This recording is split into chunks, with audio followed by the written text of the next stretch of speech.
Anybody there?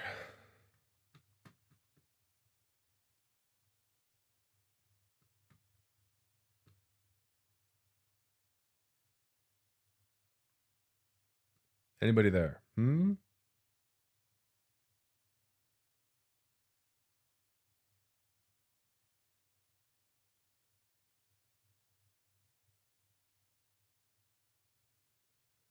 Okay, so right now I got a warning. It says your content was removed due to a violation of our community guidelines. Because it's the first time, this is just a warning. If it happens again, your channel will get a strike and you won't be able to do things like upload, post, or live stream for 1 week.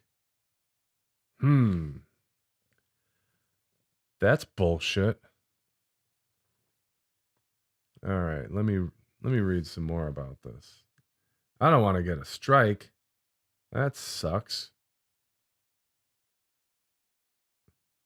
Spam, deceptive practices, and scams. Okay. Visibility. It was removed. I'm going to review this. Okay. So let's do this. We've detected content in your live stream that may belong to somebody else and was not corrected following repeated warnings of possible abuse. Okay. You may not have intended to include this content, but live streams should be actively monitored by the channel owner, and any potential issues should be corrected in a timely manner. How is me streaming it live any different than recording it, reacting it to it, and posting it? At the end of the day, it's the same thing. Am I wrong? All right, so let me handle this shit.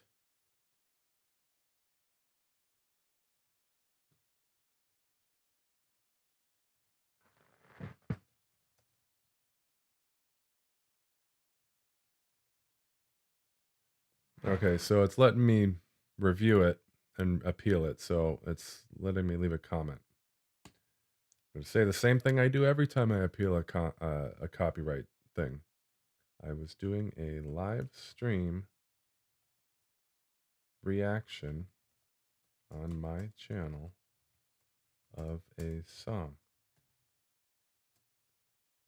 I do many reactions to songs. How is streaming live any different from recording?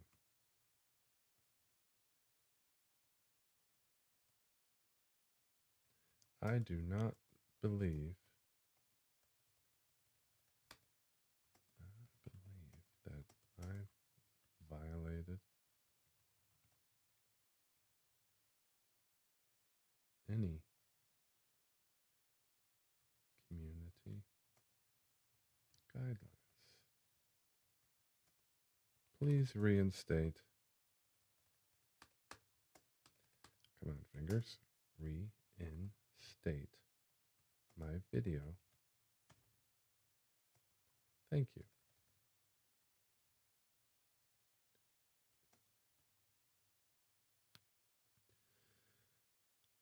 Submit.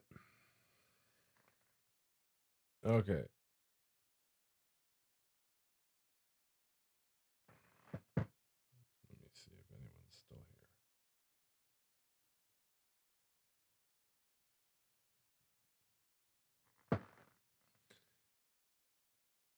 here. Okay.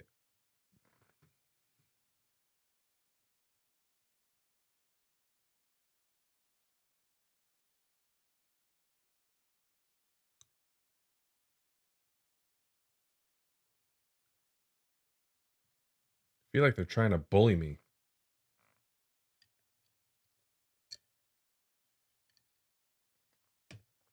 Let's see.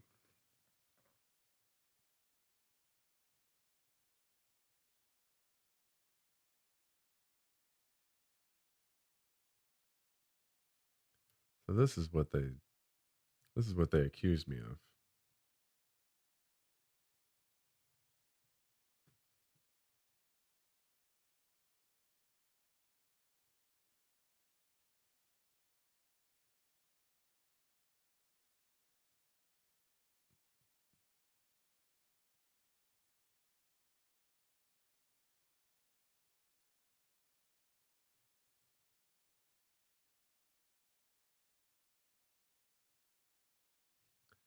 I wonder if it was just because I wasn't.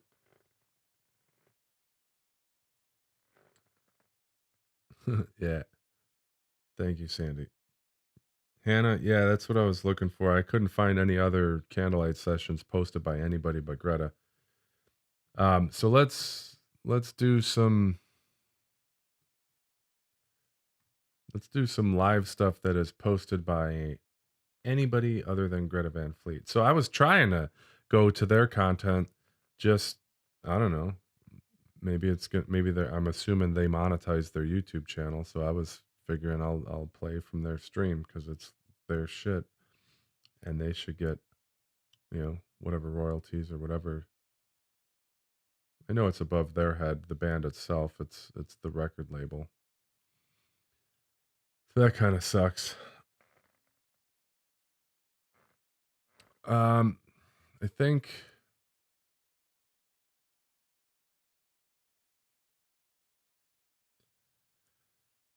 328. That's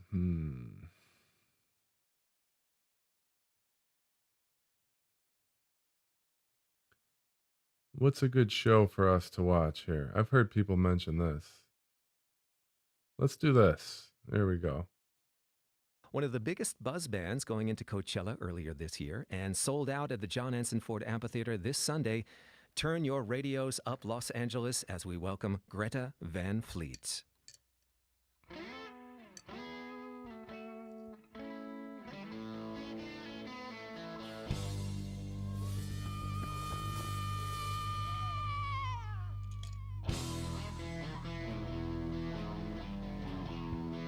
Are they tuned down?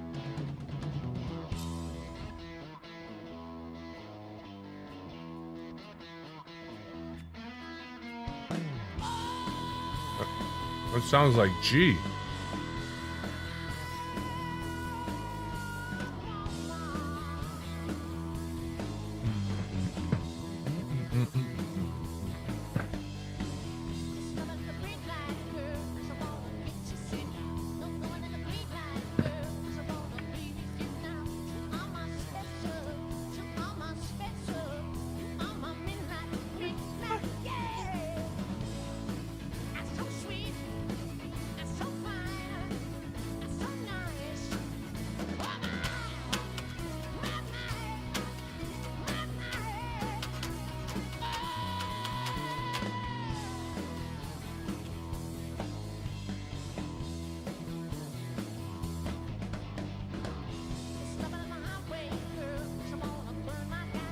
It's weird. I think his strings are so old it sounds flat. It sounded like G.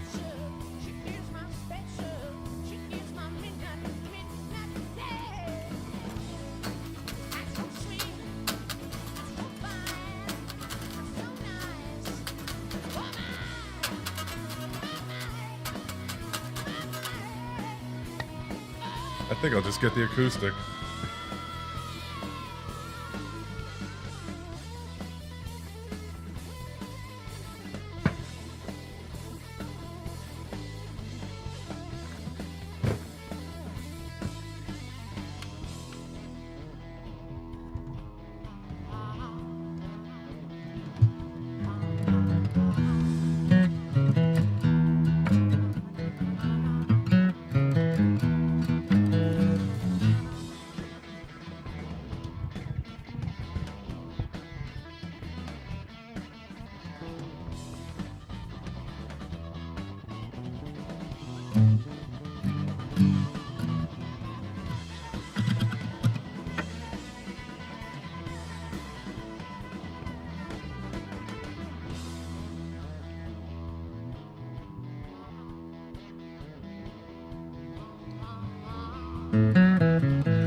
Danny looks freaking jacked in that one.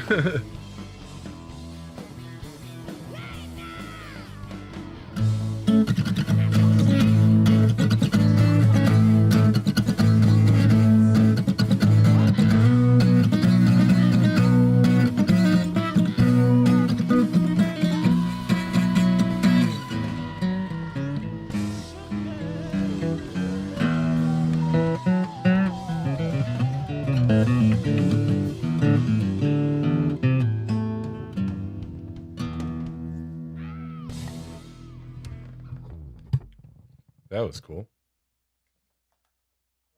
Yeah, and this next bit is. Good morning, Los Angeles. Yeah, that's right. Hello, Los Angeles. This next bit is called Flower Power. Beautiful piece. Speaking of peace, a little bit of it in this song, I think. Peace.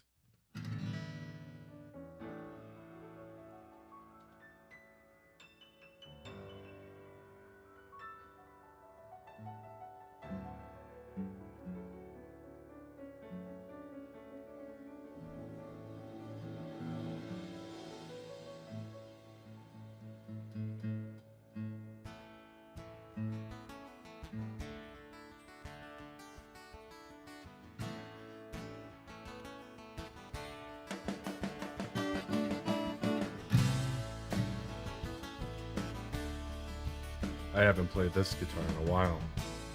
It is not tuned well. She's a lady, comes from all around. She's many places, but she's homeward bound. Now she walks kind of funny, I think she knows. Yes, Blueberry. I didn't know what we were going to be watching. We had some copyright issues, so I had to start another stream. So I just put Greta Van Fleet live at question.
This mic is really sensitive. I can't get it far enough away. I knocked my speaker over.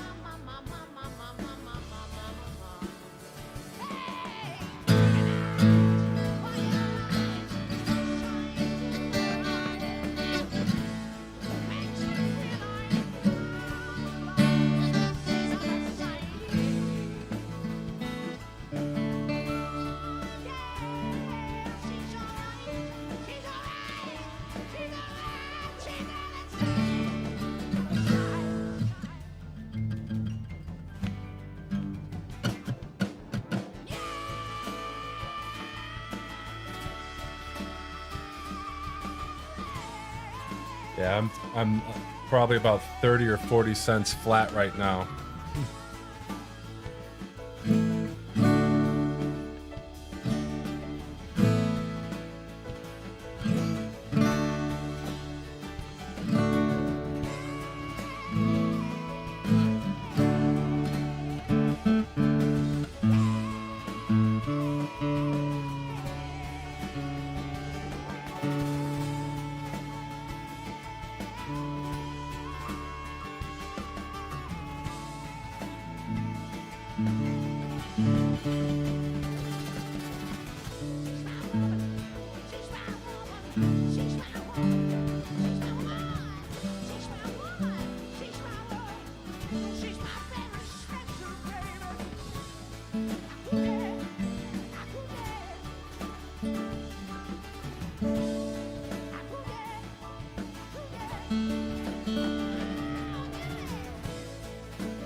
Fantastic. Not too bad, huh?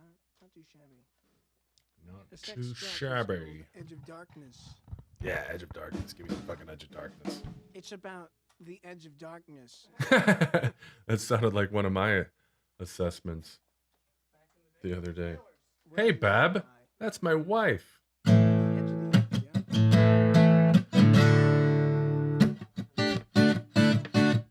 That's my wife's guitar. This is my wife's guitar. She's got a carving.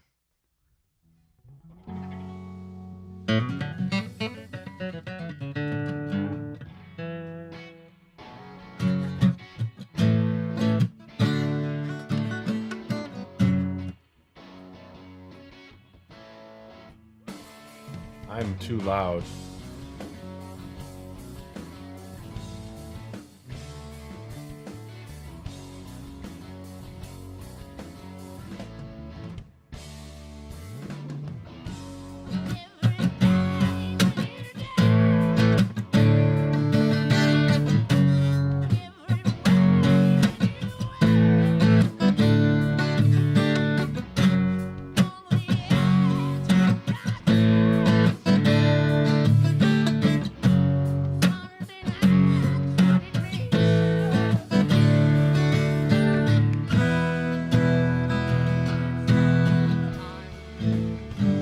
That chord. I never figured this part out.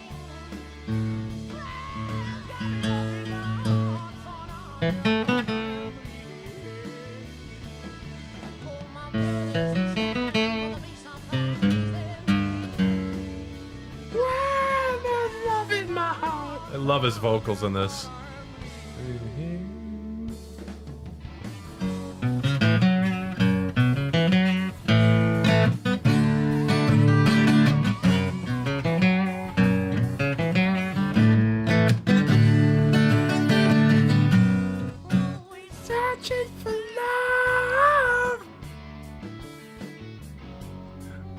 Searching for light.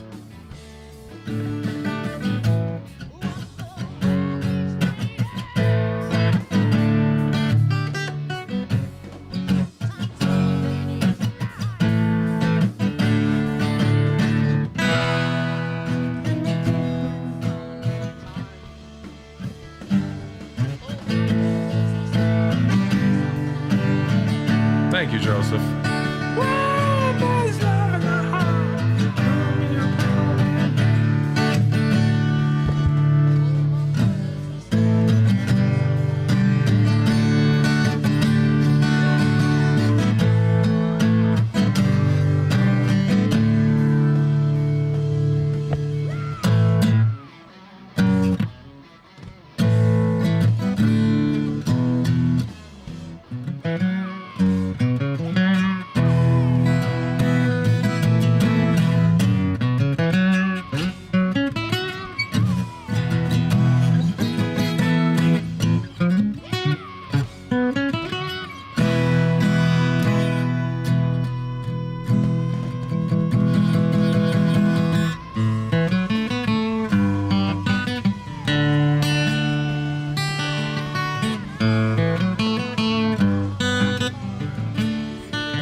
haven't played my guitar in weeks.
Oh, there we go. Ah. Nice. Greta Van Fleet's live on KCRW. Hello. So I understand you just come from the UK, so this timing kind of works out for this early session. It's a nice evening for us anyway. Gin and tonic. So yes. I'll have one. Well, it's great to have you here and advance in advance. I don't even of, think they show were this weekend, sold of out the age John at that Hanson Ford point. Amphitheater. Is that a makeup show for the one that was canceled a while back? Yeah. Yeah, and same here. Actually, we had you booked a few months ago to be here live. Unfortunately caught a bug. Yeah, well, no worries. I'm glad that you made it through today. Yeah. So let's cover the basics for our audience. Tell us. So is there any more, did they play any more music in this one? I've heard some people recommend this one. I think this one, KCRW. I remember seeing that. Looks like it's talking. There's jamming. Okay, I see jamming. All right, let's get to the jamming. I'm sure you guys have all seen this. I'll watch it all. You could just tell that Ooh, yeah. you just love what you're doing, and you're enjoying the ride, and that is infectious, and we love it. So congratulations on all the success, and we wish you. I need to more warm on up the road. my phalanges. Greta Van Fleet is here live on KCRW as we head into their second set for us today. And again, we'll have tickets for the show on Sunday, sold out at the John Hanson Ford Amphitheater, along with autographed CD copies of From the Fires. Live on Morning Becomes Eclectic, Greta Van Fleet.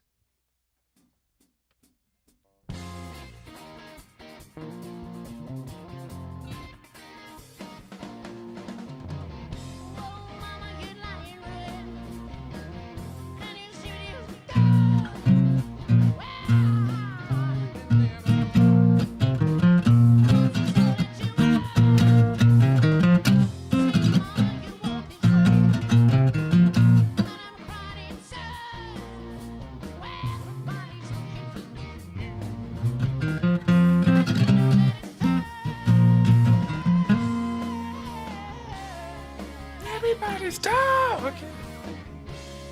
You never let them know.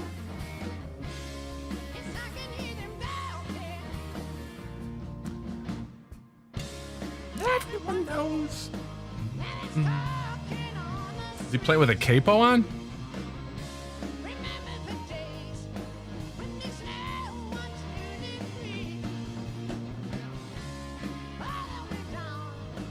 The mountain of the sun.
that one out yet?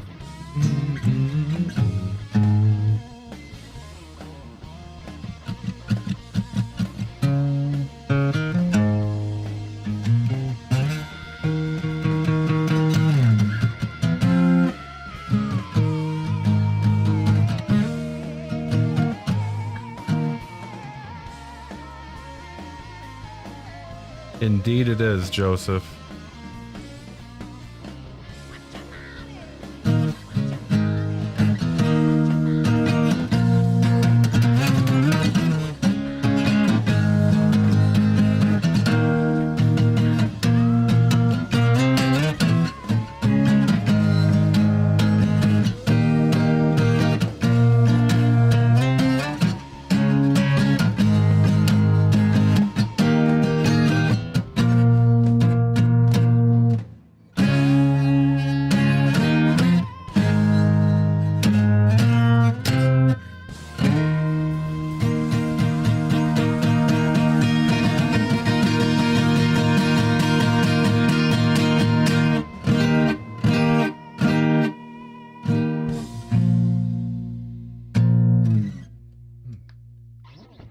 B flat. Whoa. Like being shot out of a cannon, isn't it?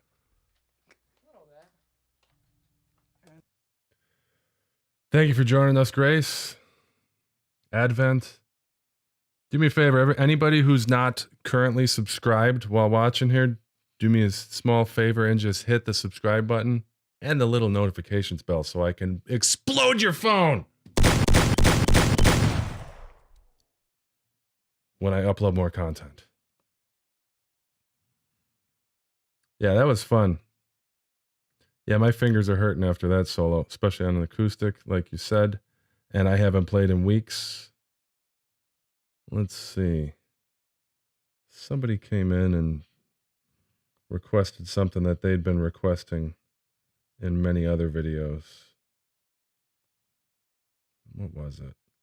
So Joshua, we already watched, we already did live at Red Rocks. That was, I believe, 2 weeks ago. You can go and check that out in my live history. I believe it's still live. There was some copyright restrictions on it, but it appears to be good so far. Where is that? Somebody just came in saying, any other suggestions for what else to watch here?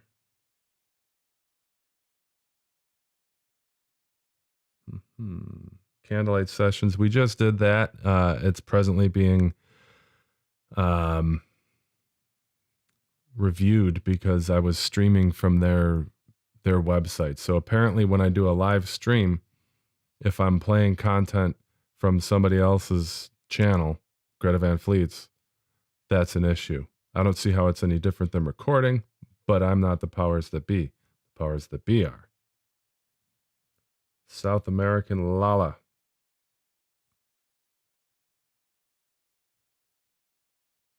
Oh, there's one more song? Why did anybody else tell me that?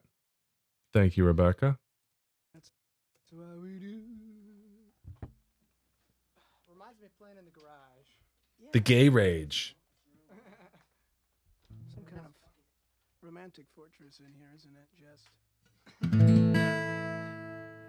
I feel like a part of history now. Yeah. It's amazing how sensitive this microphone is. Cinematic, huh? Hey, so fellas, we are just about out of time here on the broadcast side. You are welcome to carry on. I know you did have a great cover planned, but our audience online can still enjoy that. So you're welcome to play that. Yeah, please do. And I just want to wish you farewell and thanks for coming through KCRW. Thank you. Thanks for having us. That is Greta Van Fleet on.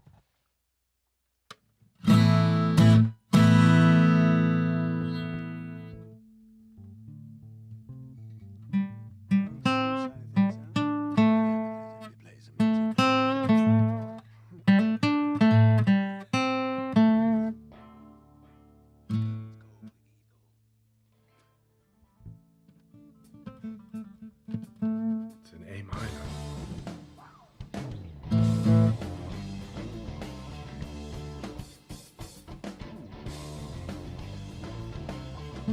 Long way from home.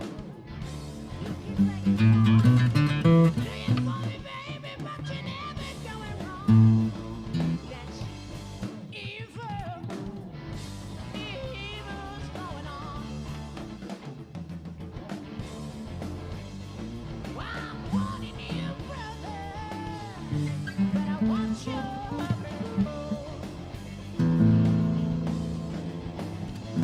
That explains it, Joseph. Long way from home. Running from the law. You keep looking back, baby, but you won't. Tell me what you saw. That's evil. Lovers Leave 84. I'll tell you my favorite song. I'll tell you my favorite Led Zeppelin song if you hit the subscribe button. I want to see it go up.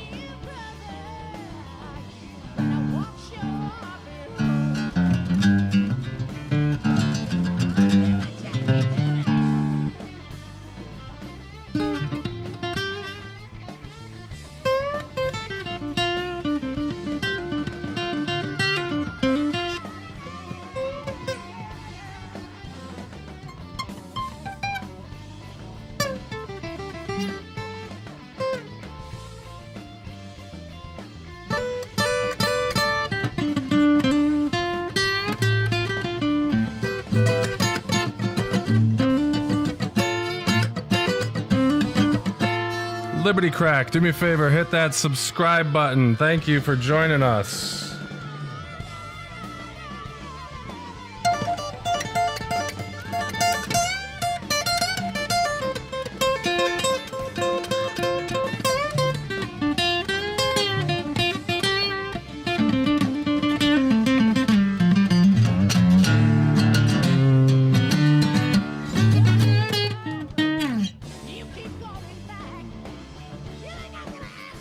I looked at it and had to spell it out, but I was like, hey, this guy is clearly a Greta fan.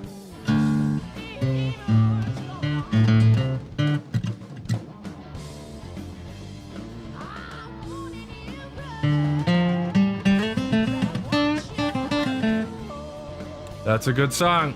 Since you're already subscribed, I'd have to say, I've always said the Rain song overall. Thank you guys. The Rain song. And One of the big some of my, you guys might be surprised by that because it's kind of a melancholy song. As far as like the rockin' ones go, whole lot of love, man. Good times, bad times. I could go back and forth forever, man. Good times, bad times, though, which the drums, man, even as a little kid, like before I began playing guitar and then last year, the drums. Good times, bad times, man. His foot, all those triplets, man, where he's just playing those two of the three notes. Oh.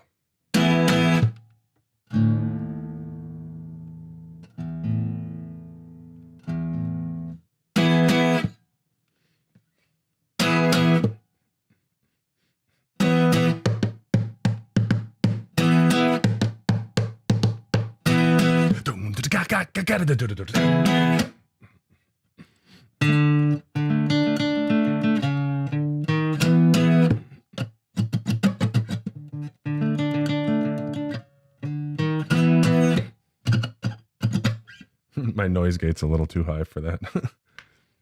Yeah, the rain song is just, God, it's a totally different tuning. I can't even come close to playing it in that. All right, somebody said, where was it? Why do I keep losing this person's comment? Hulinka. Yeah, Thunderstomp. All right, let's Greta Van Fleet to Stomp. There we go. Live in Detroit. You want to go back to 2014, back when they were basically like 5 years old? God, look how fucking young he is, man. He's wow. All right, let's watch this one just because they're so damn young. Whoa. Pardon the volume. Let me know if that's too loud.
Yeah, the Plant years. Does he take his shirt off? Because Plant had that shirt off most of the time.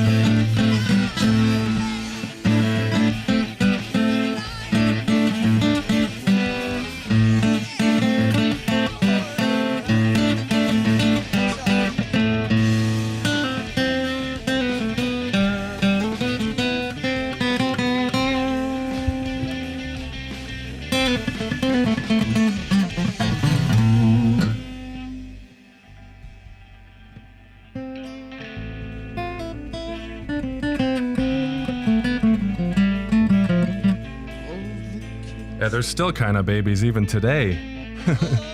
Even then, they were practically sperm and egg. Yeah, I think I picked the mom out. She's got the Greta Van Fleet shirt on. Did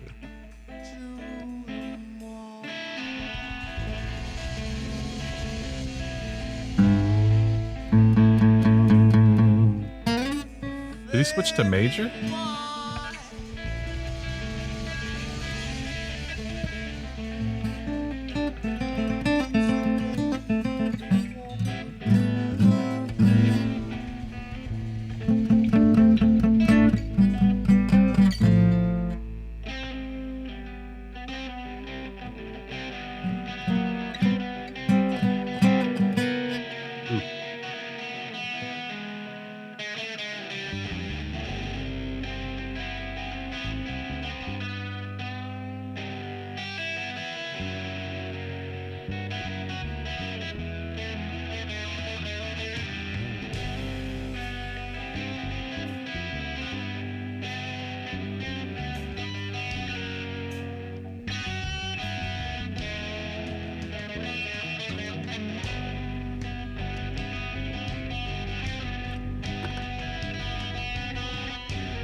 Is this on an album anywhere?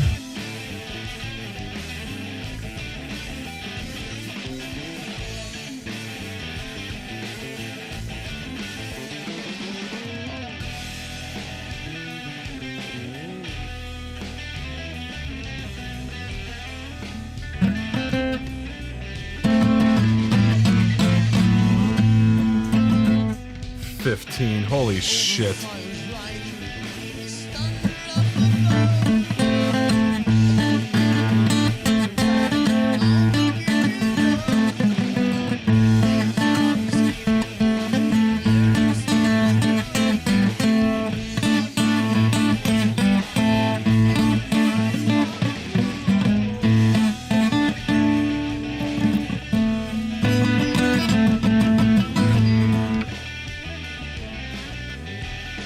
Yeah, I dig this.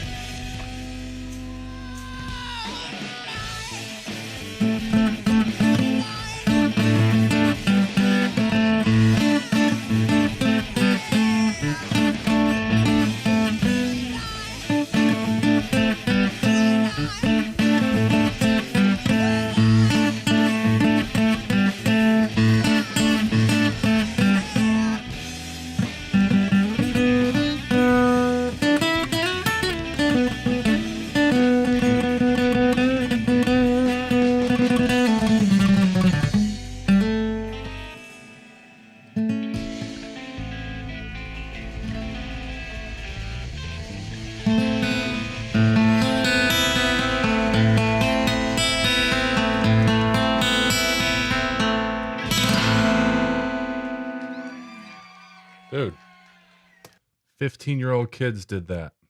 2 15-year-old kids. That's insane. All right, what else you guys want to see? Greta Van Fleet, stomping all right. Stomping all down, and that's all right. Greta Van Fleet, stomping all down. Let's do that. Stomping all down. Oh, oops. Stomping all down. Hey, Jeremy.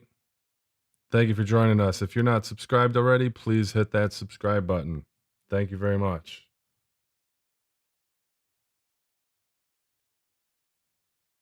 Standing on. Maybe we'll do that one next. Yeah, these guys are out fucking standing, man. I wish years ago, I first heard of them years ago.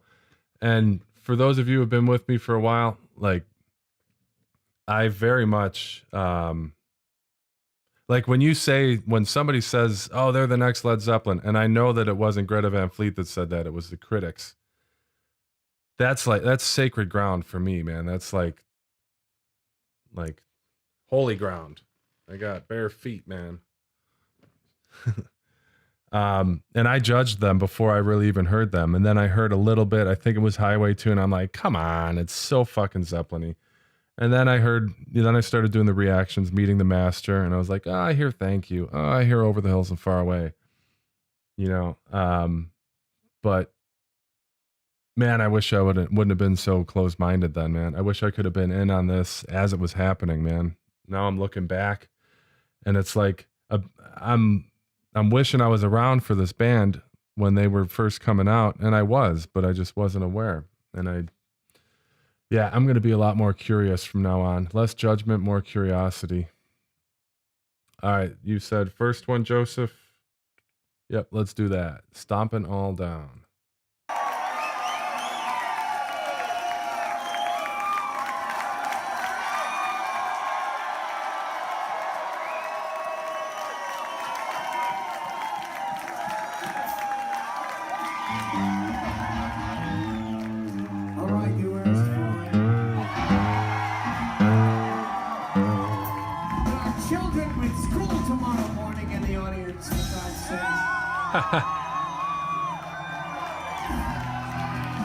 What year is this one? Okay, never mind. 2017. 8/29.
Hello, Denny.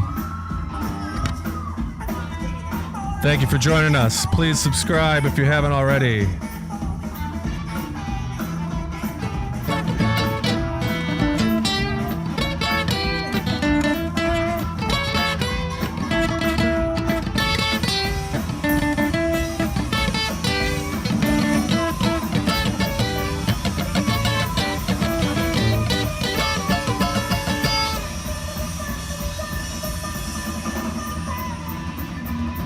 I think I'm gonna look at shoes and I shine them.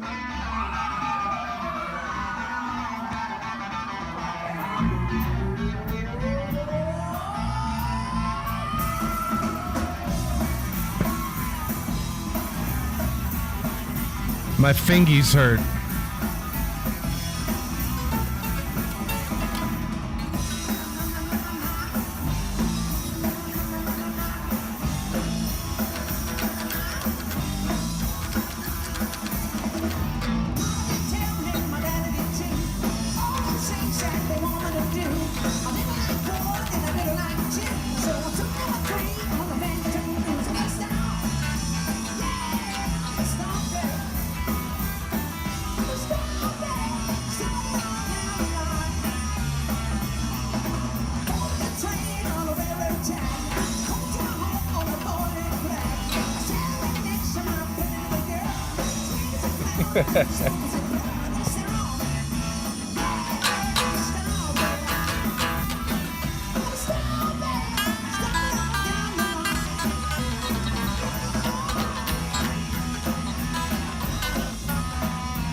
Nice.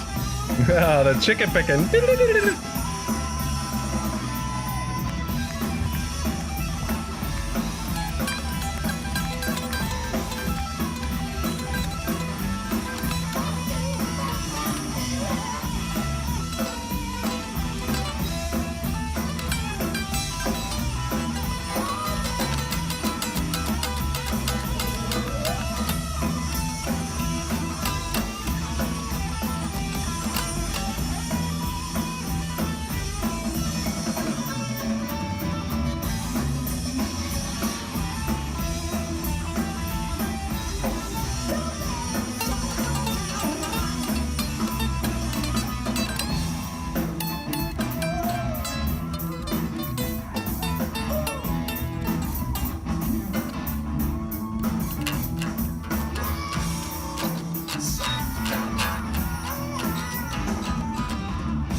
I'll tell you right now, Liberty Crack, Josh is better than Robert Plant ever was. Ever.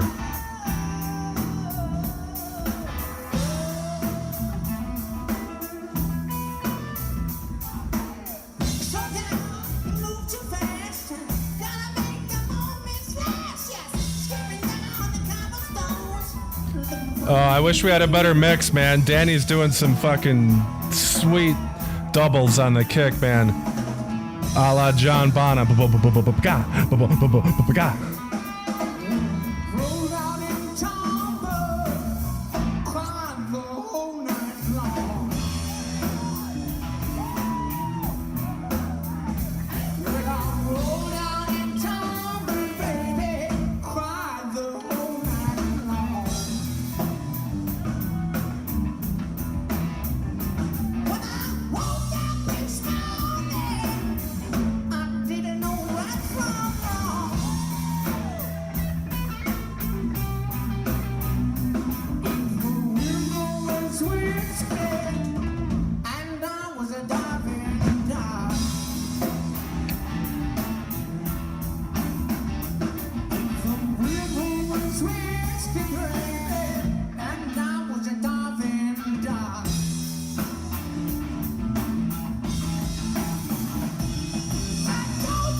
Thank you, Denny.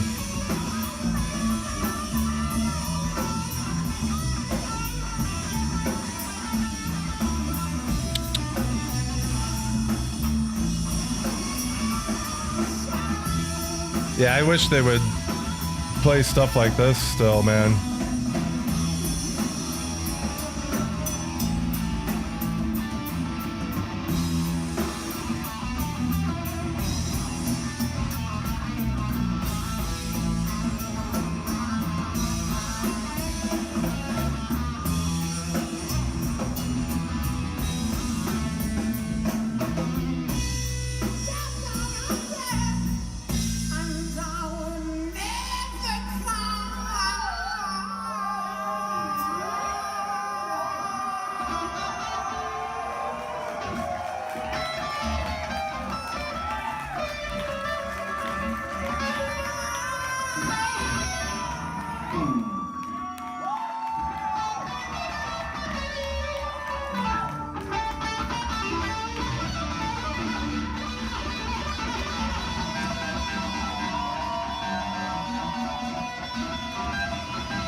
I think I'll play the drums.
That was fun.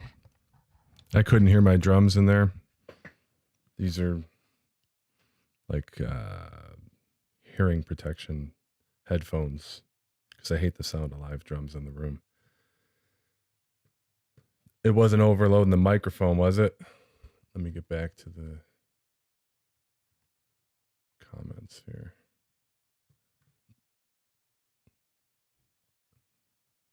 Yeah, I started playing drums last year. I'm not very good. Any fills and whatnot, I'm like, don't know about that.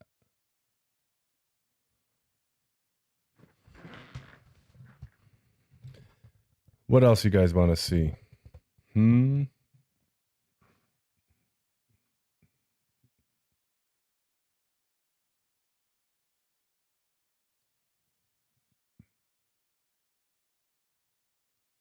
Yeah, I saw the red light from across the room. I should have came and turned it down. It's a very sensitive shotgun microphone. That's funny. My name's Mike. I'm speaking into a mic. My nickname's Shotgun. I'm speaking into a shotgun mic. Fall right out of the sky.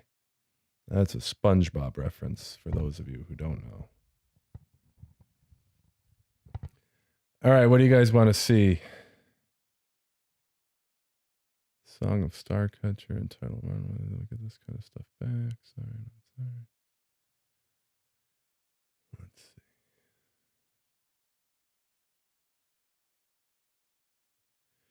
Yeah, I'd love to see them go back to their roots, man, with some old blues shit like that. That was tasty.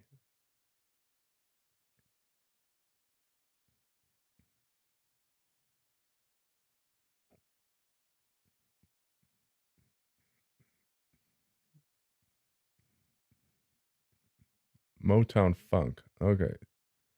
We just saw Evil, didn't we, guys? That was on the WCRQ radio shit. Motown Funk. Let's see that. Greta Van Fleet. Motown Funk. I love me some Motown and I love me some funk.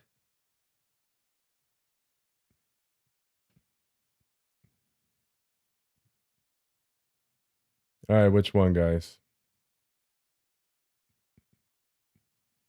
I got to get my iPad back because I can't see what you're saying.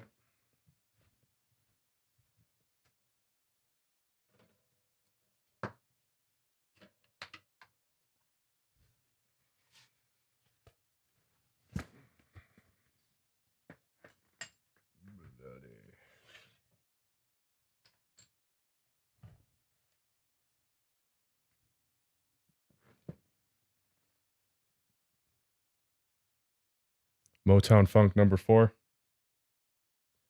There we go. Okay, gotcha. Let's rock it.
Sorry about that volume shift there, guys. Well, I think it's a little bit rough on the edges. What do you? No, it's all right. It needs a solo. No, we can just keep. I think we gotta. I gotta keep.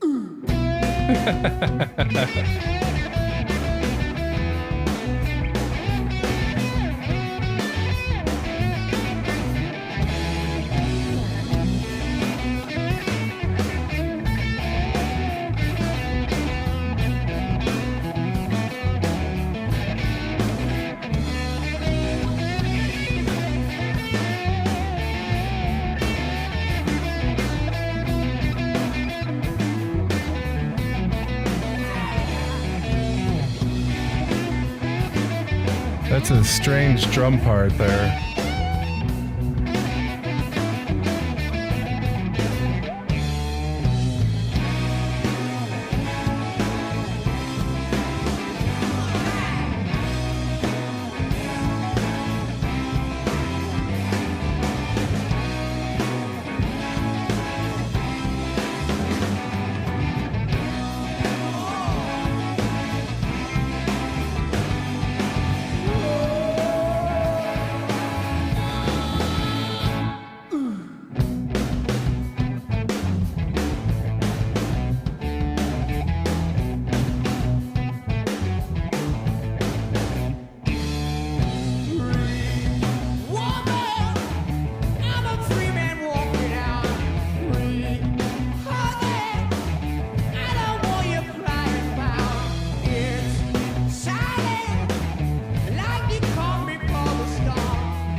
That was cool.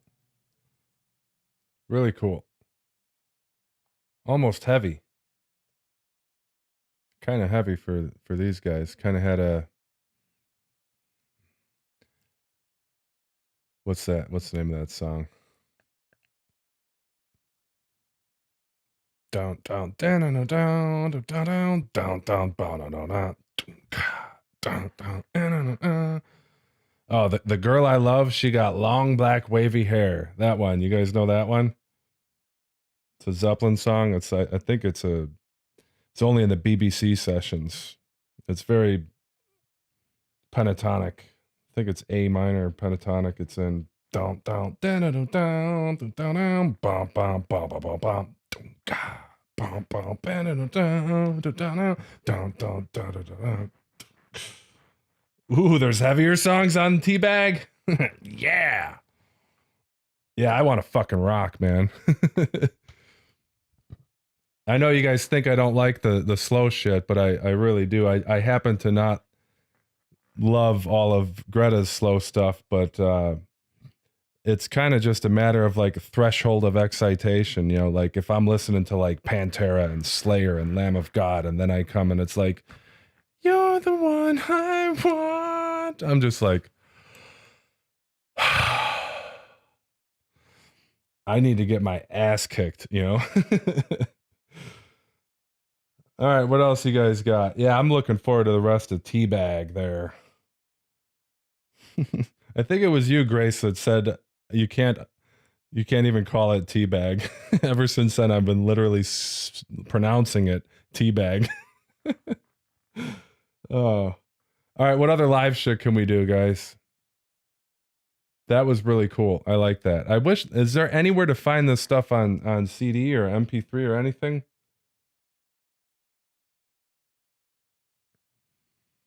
Let's see. Live Greta Van Fleet.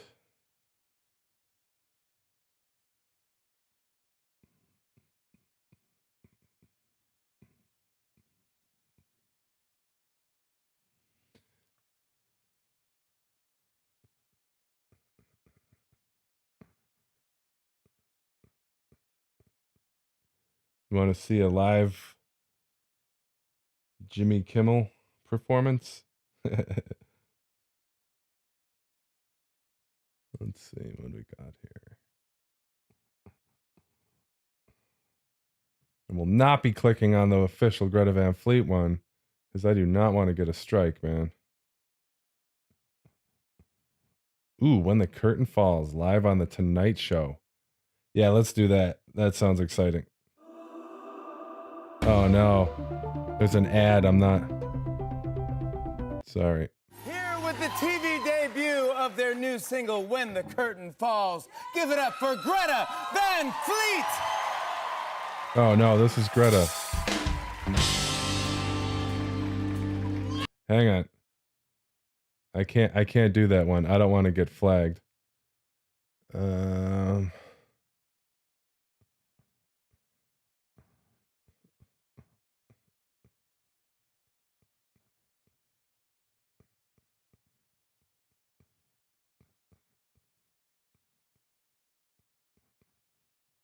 Ooh, live at Chicago.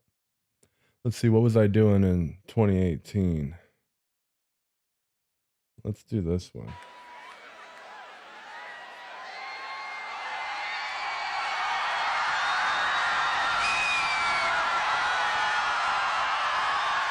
July 16th, oh wait, that was posted on July 16th. What was the date of this show?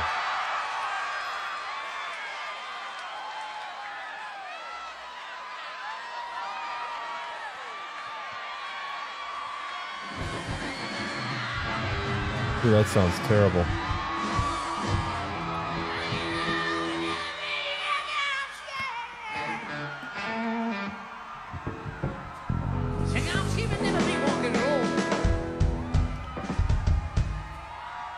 think I beg to differ. I think you can't choose me rock and roll.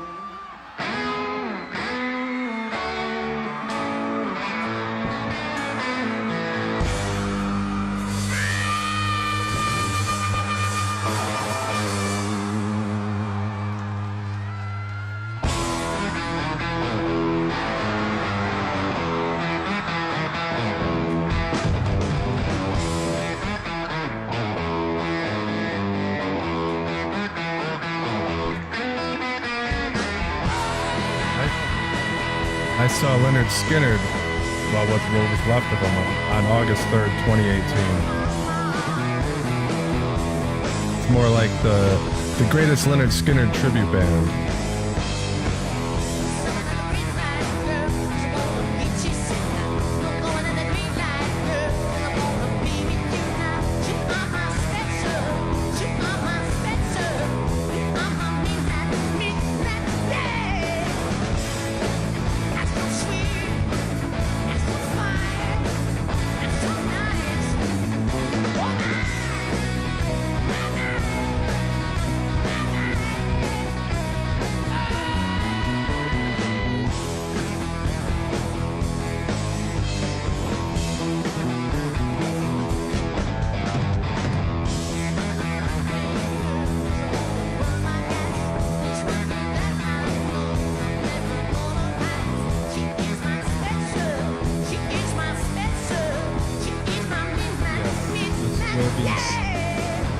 This will be saved as a live video, always, unless they take it down somehow.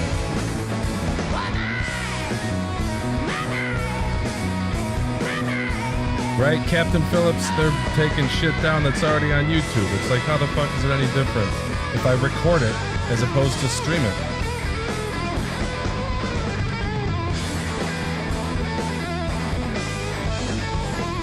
Joseph, sure.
Simplify your business accounting with QuickBooks.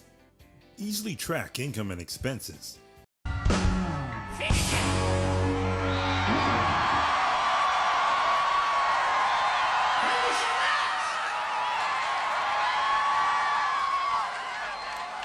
ask everybody how they're doing, but I think it's pretty evident at this point.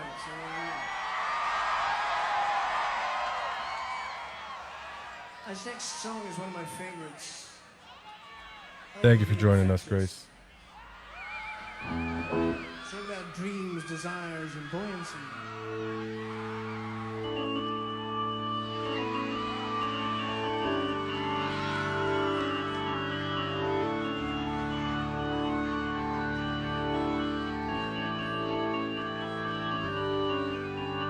So where's everybody else from here? I see we got a couple in London.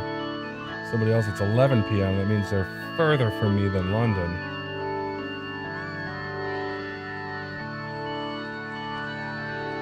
I turned the gain down on the shotgun mic for that last drum jam. Any less distortion there this time, Joseph? You're my audio engineer out there, just so you know.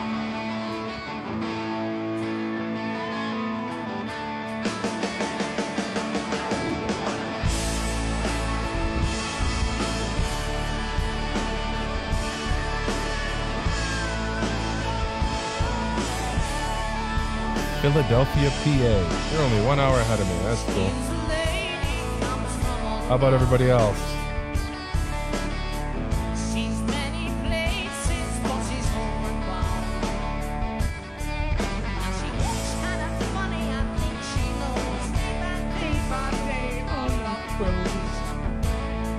Yeah, this song very quickly grew on me.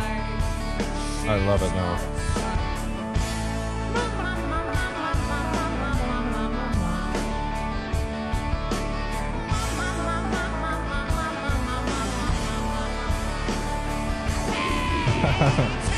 Welcome back, or glad to still have you there, Grace.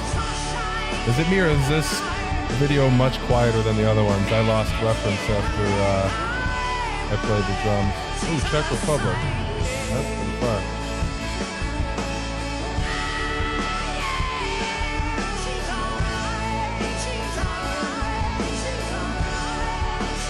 Very nice. Another Oxfordshire, UK. Sorry, my brain. Emily's from California. Nice. Right? Yeah, you're in the past.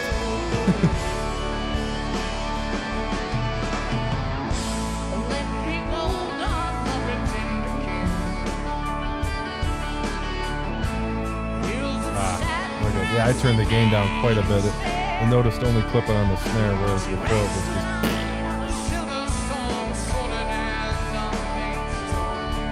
I can't wait to see how terrible I sounded. I haven't played my drums in 8 weeks, man. And I've only been playing for a year. Another Pennsylvania. Seattle. Cool. I'm from Chicago.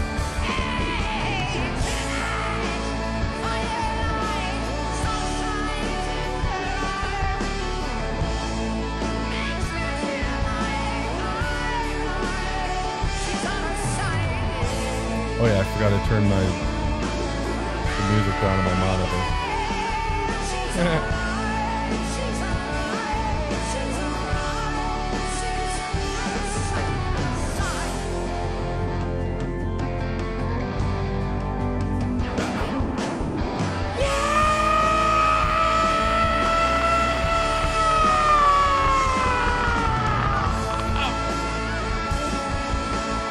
He's got better breath control than I do. I would hope so.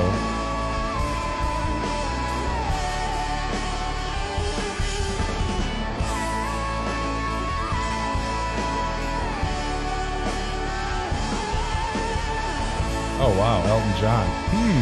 No, I haven't, but I have a feeling we're all about to.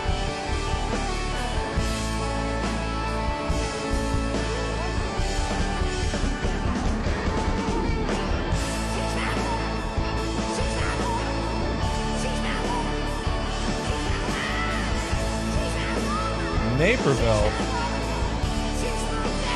Yeah, I'm actually in Villa Park, just outside of Chicago. I grew up in the shitty, but in a cozy little suburb now.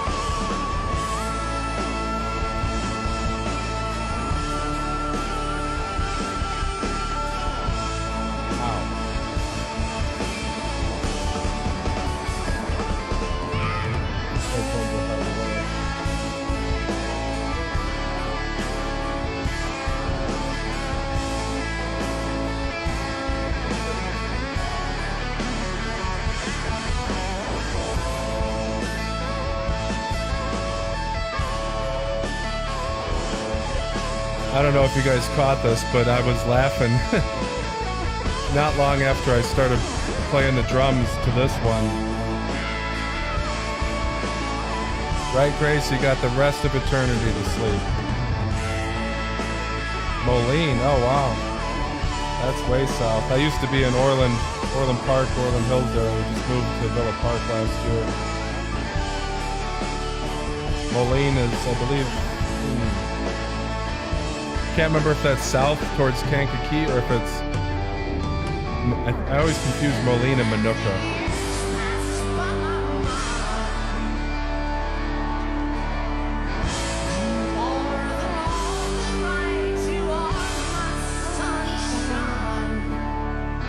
I'm gonna have to take a bathroom break after this, guys. It's right over there. I will not turn the camera.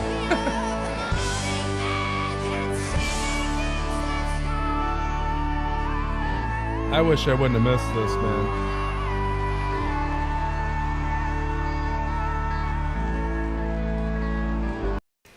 Oh, fuck you. I'm gonna have to log in with my account that has premium.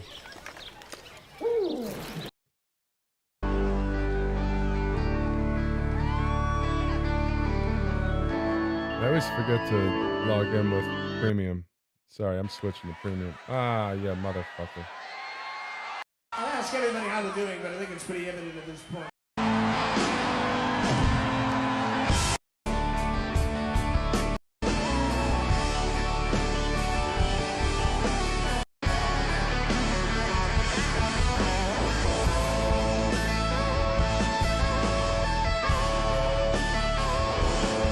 Alright, I'm gonna skip to when the curtain falls.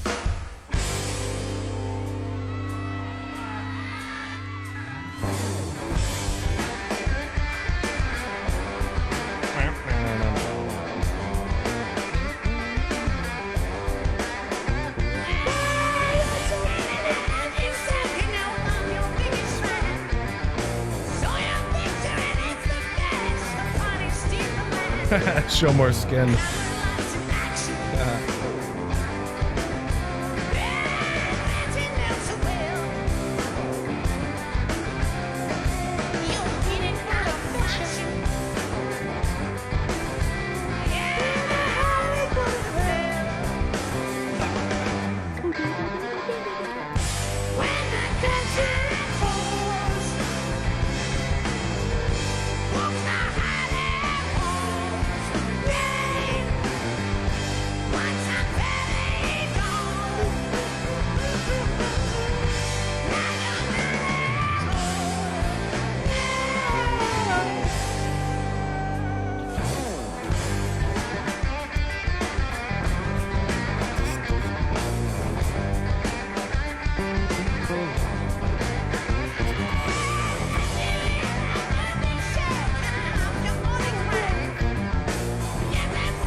Seems a little slow.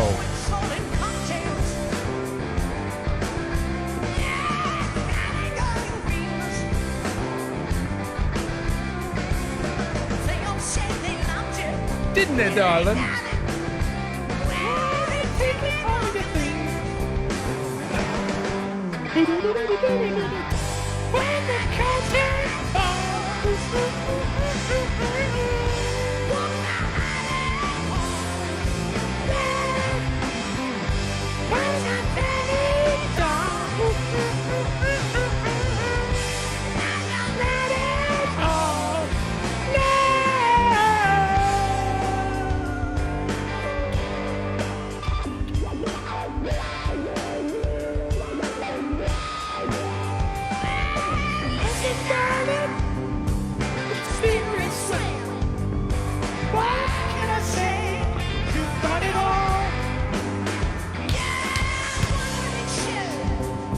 But I'm not gonna lie.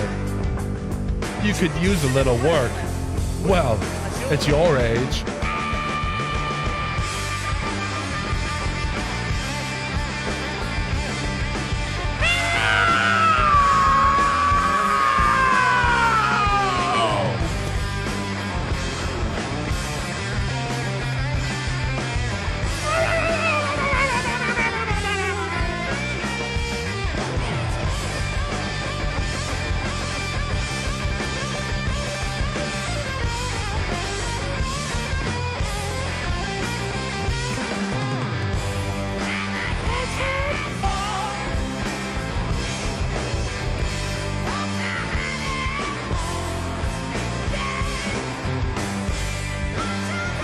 Thank you, Blueberry.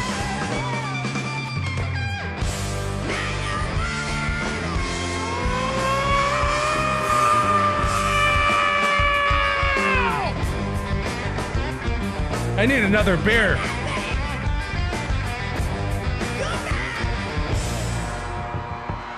Yeah. Woo! What you got, baby? Yeah. Oh, man. That's fucking nuggets, man. Just nuggets. Let's see. Greta Van Fleet, Elton. Actually, let me. So I'm gonna. Greta Van Fleet, Elton John. All right. I think I'm gonna let a song from that concert we were just watching. I'm gonna let that play for a little bit. I gotta go to the bathroom, and I gotta grab another beer. So I will be back in less than 2 minutes. Okay, so I think that's it. I'll cue this up. That looks like shit. Ha, what's up, Mike? That's my son. Medicine Man. Their souls were dipped in venom, then put into a box, then placed upon a corner shelf where countless souls now rot.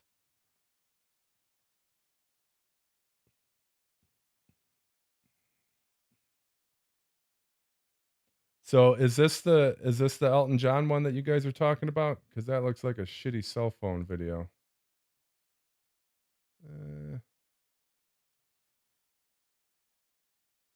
Poland, nice. Thank you very much for joining.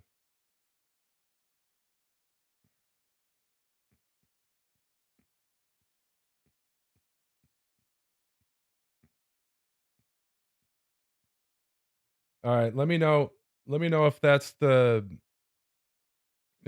Elton John one. I'm gonna go to the bathroom and let this play for a little bit.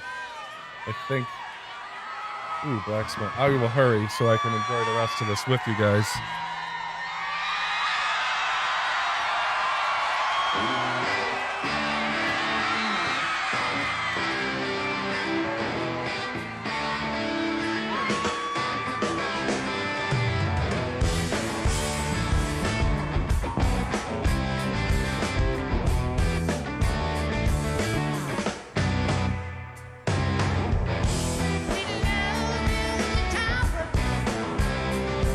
When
Ooh, Porcupine Tree.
Well, I believe we have one last tune for you. All right, so we'll finish this one out because I hate to pull the plug before Safari song. Steven Wilson was talking shit about these guys? Really? That's unfortunate. Yeah, the bass sound is amazing. Sammy's always got it going on. Cheers, guys. Salud.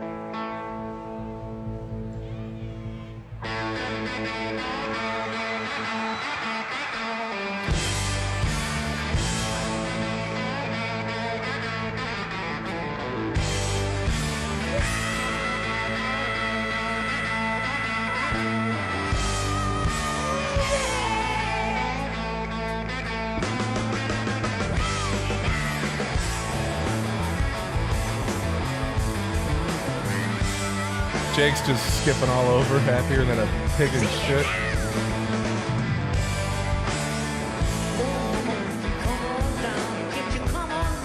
A little slow, Danny. Pick it up. At least he's not Russian, though. Not that there's anything wrong with Russians.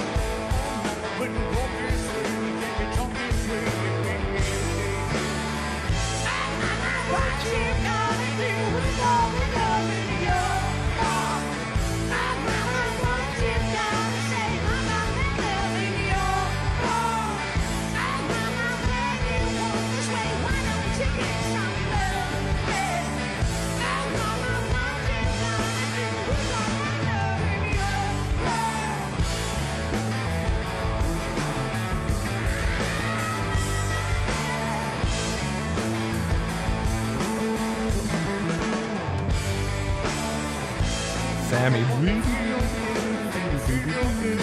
Sick bass fill.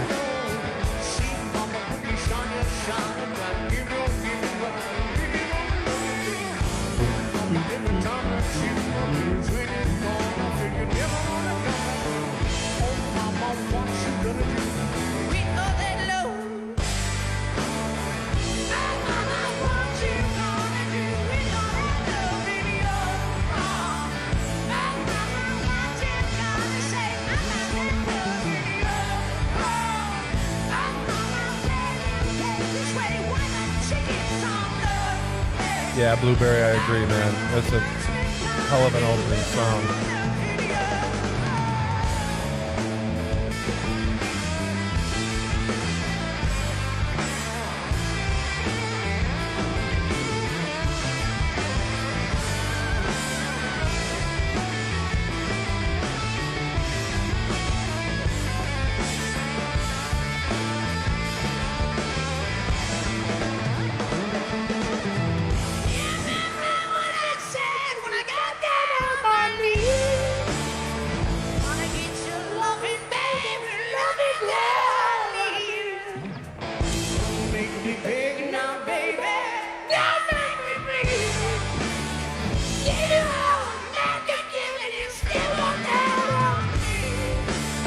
Oh my god, I love that fucking part.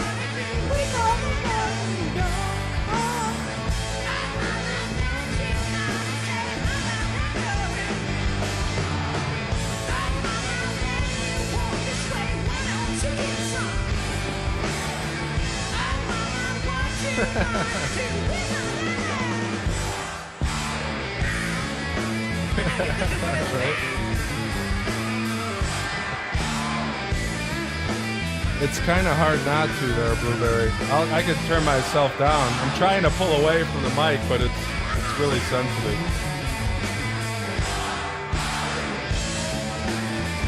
Right, Joseph?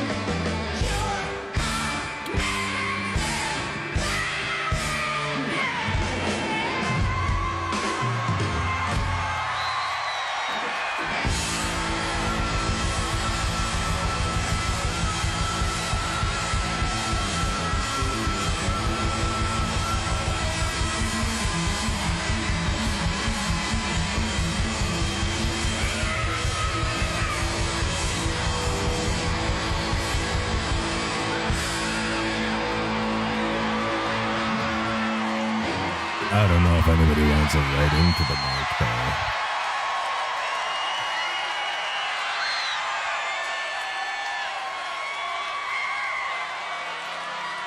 I'm working on seeing them in July in Nashville, but as of right now, I got my tickets in Chicago, September 6th. 3 days before my birthday. The big 4-2.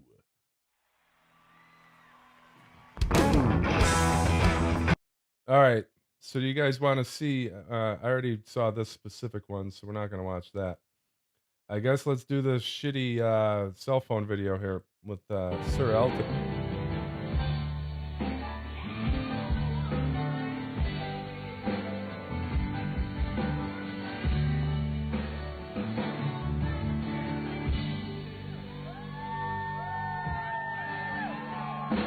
Yeah, I bet, Joseph. It's only $200 for general admission for me, right in Chicago. Wanted to be right by the stage.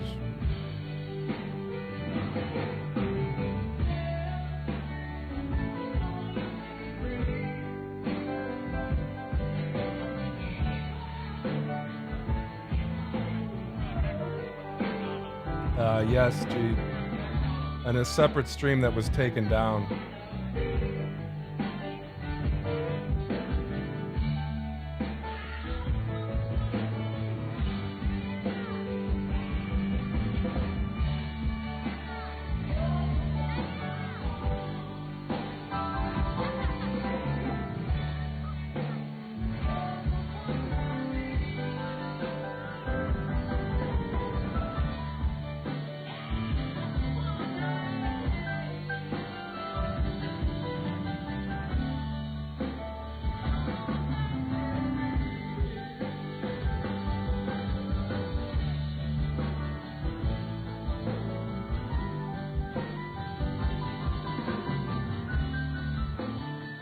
Nine six, Emily.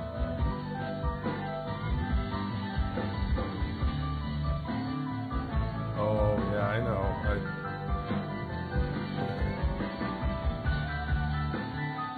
I don't want to be right close. Probably about 20, 30 feet back, center stage.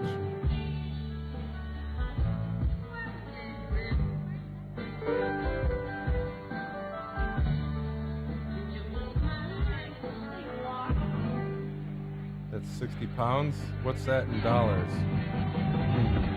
Or is that a euro? I can't tell. That's about $80, $90, right?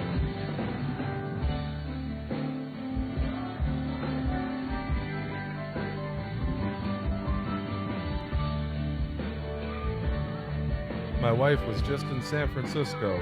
She's in Oregon today, probably Washington by now. She's driving back home.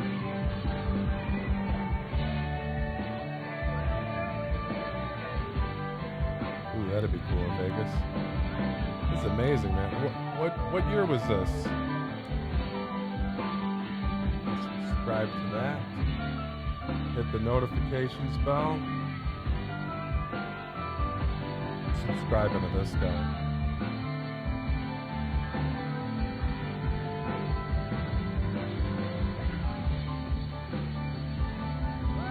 Oh, dude, they I just noticed the title. They're gonna play Saturday Nights All Right with fucking Elton John. Oh my god.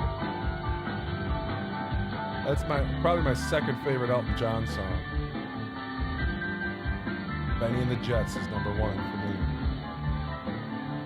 2017, huh?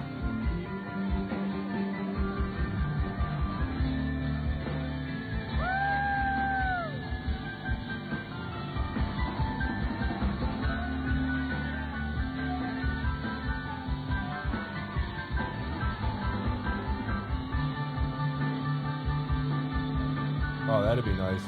4,000 people, that's tiny. So, what kind of venues are these guys selling out? Are we talking like 20, 30,000 or like 50, 60,000? I mean, I know they're playing at the Rosemont Theater by me, but that's not a very large theater, I think. Probably. God, if it was 10,000, I'd be surprised.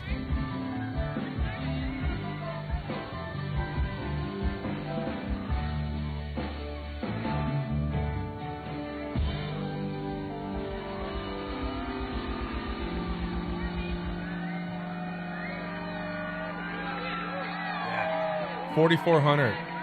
So the place I'm going to see him at has a max capacity of 4,400. No, wait. Rosemont Theater or the Rosemont Horizon? Wait a minute. No. Okay, there's. I live near a town called Rosemont. There's the Rosemont Theater, which is 4,400, and the Rosemont Horizon, which I think is 20 or 30,000. Hang on. I think it's the Rosemont Horizon. I don't even remember.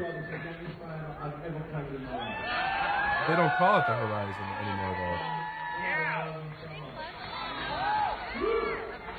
Yeah.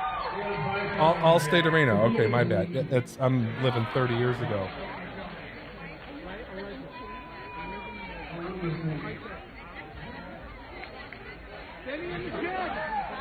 Okay, so 20,000. Benny and the Jets. There you go.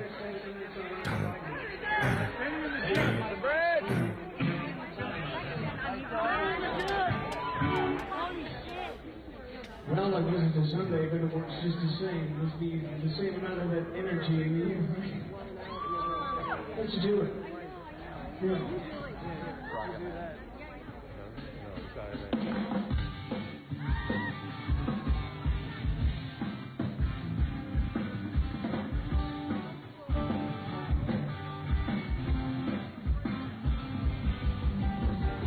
Nice. Oh, you get to see him at Madison Square Garden? Oh, shit. What happened? Is that...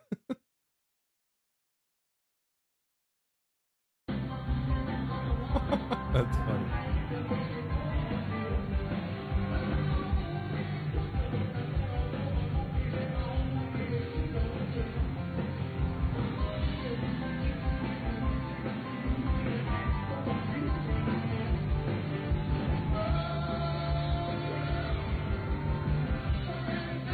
Okay, that's pretty big, yeah.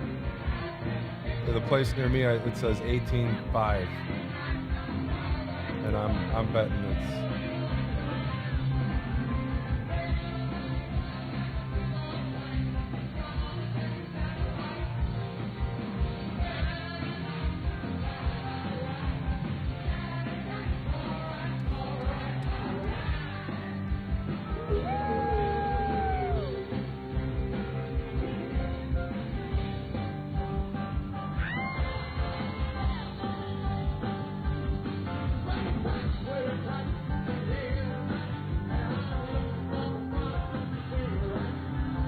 Josh is fucking grooving.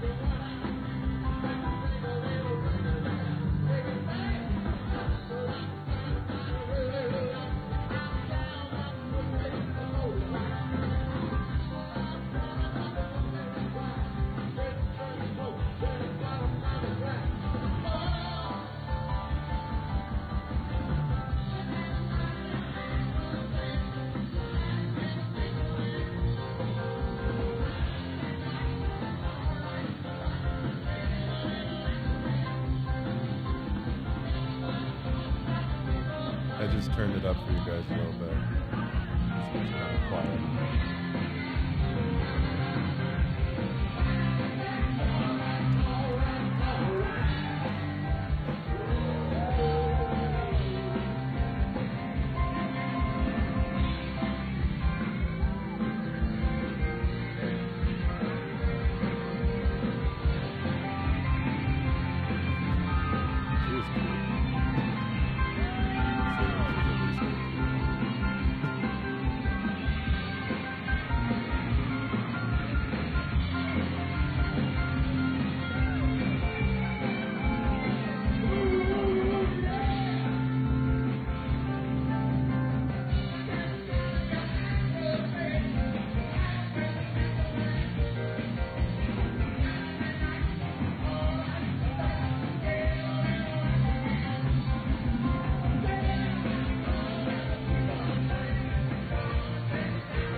Sammy looks so fucking happy, man.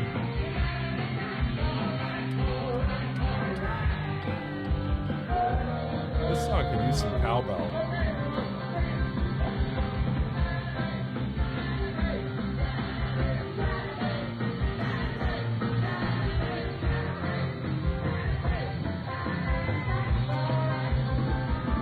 Such a good song.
Wait, they played with Metallica last year? Are you fucking kidding me? Oh my god, how did I miss that? I'll be seeing Metallica and Pantera next year. That's my favorite vodka, Joseph. Grey Goose.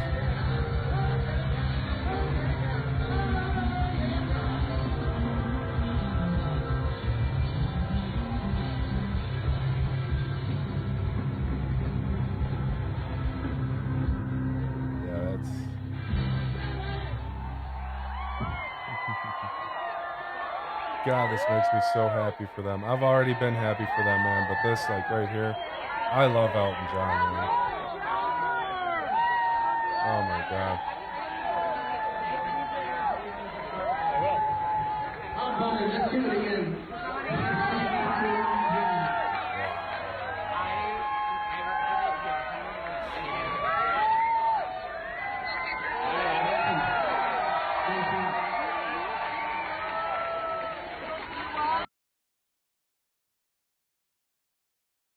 Wow, that was amazing.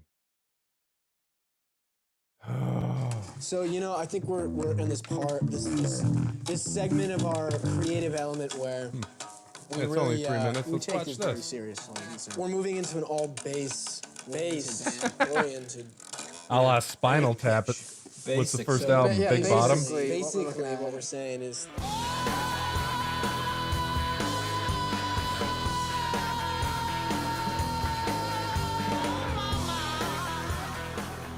It wasn't until we got into like high school that we got into rock and roll, you know, Yeah, as it evolved. The whole thing kind of started like doing covers of like old blues standards. And then it just kind of evolved into something else. Oh, there's a lot of blues influences initially, you know? I'd say like Howlin' Wolf is a big one. Big one, yeah. Probably the biggest is honestly Taj Mahal. Taj Mahal. Our dad was always playing guys like all the Kings, B.B. King, Freddie King, Albert King. You know, the stuff where you can see it transitioning into rock and roll. Some of the good early rock and roll stuff was great. Yeah. The Who was the first, you know, rock band, that sort of rock and roll band that haunted me. Yeah, I was also the Who. I saw footage of them smashing stuff. I was scarred, you know, Scarred, but yeah, like scared. in the best way possible.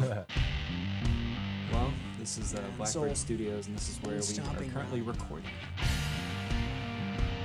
What's kind of incredible is that we've kind of seen ourselves go from drawing inspiration from songs or genres. Now on this record, we're writing songs that we get inspiration from, like the tonality of an instrument. So it's not contrived, it simply just feels very natural. It makes you experience something emotionally.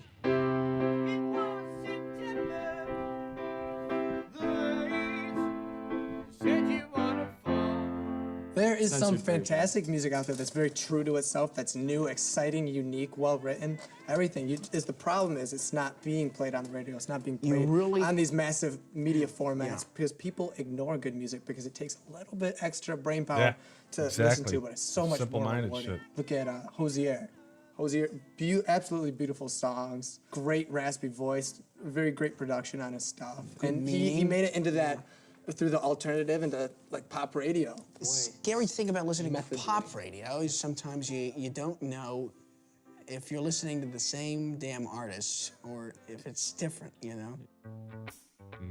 I think that, you know, the evolution of rock and roll was, you know, cut off at some point. So it's like taking it, going back to where it was. Yeah, Rig Rundown. Evolving it forward again. If you guys want to watch me geek out on their rigs, I'm all down for that. That generation viewed music and carried I that love forward. me some gear. Yeah, we can't ever let that get lost. That would be the significant lost chord that, you know, music will sound like. Hopefully nothing that Jim Morrison predicted about it, you know. That's not really rock and roll. No, it's not very rock and roll at all. I love these guys, man.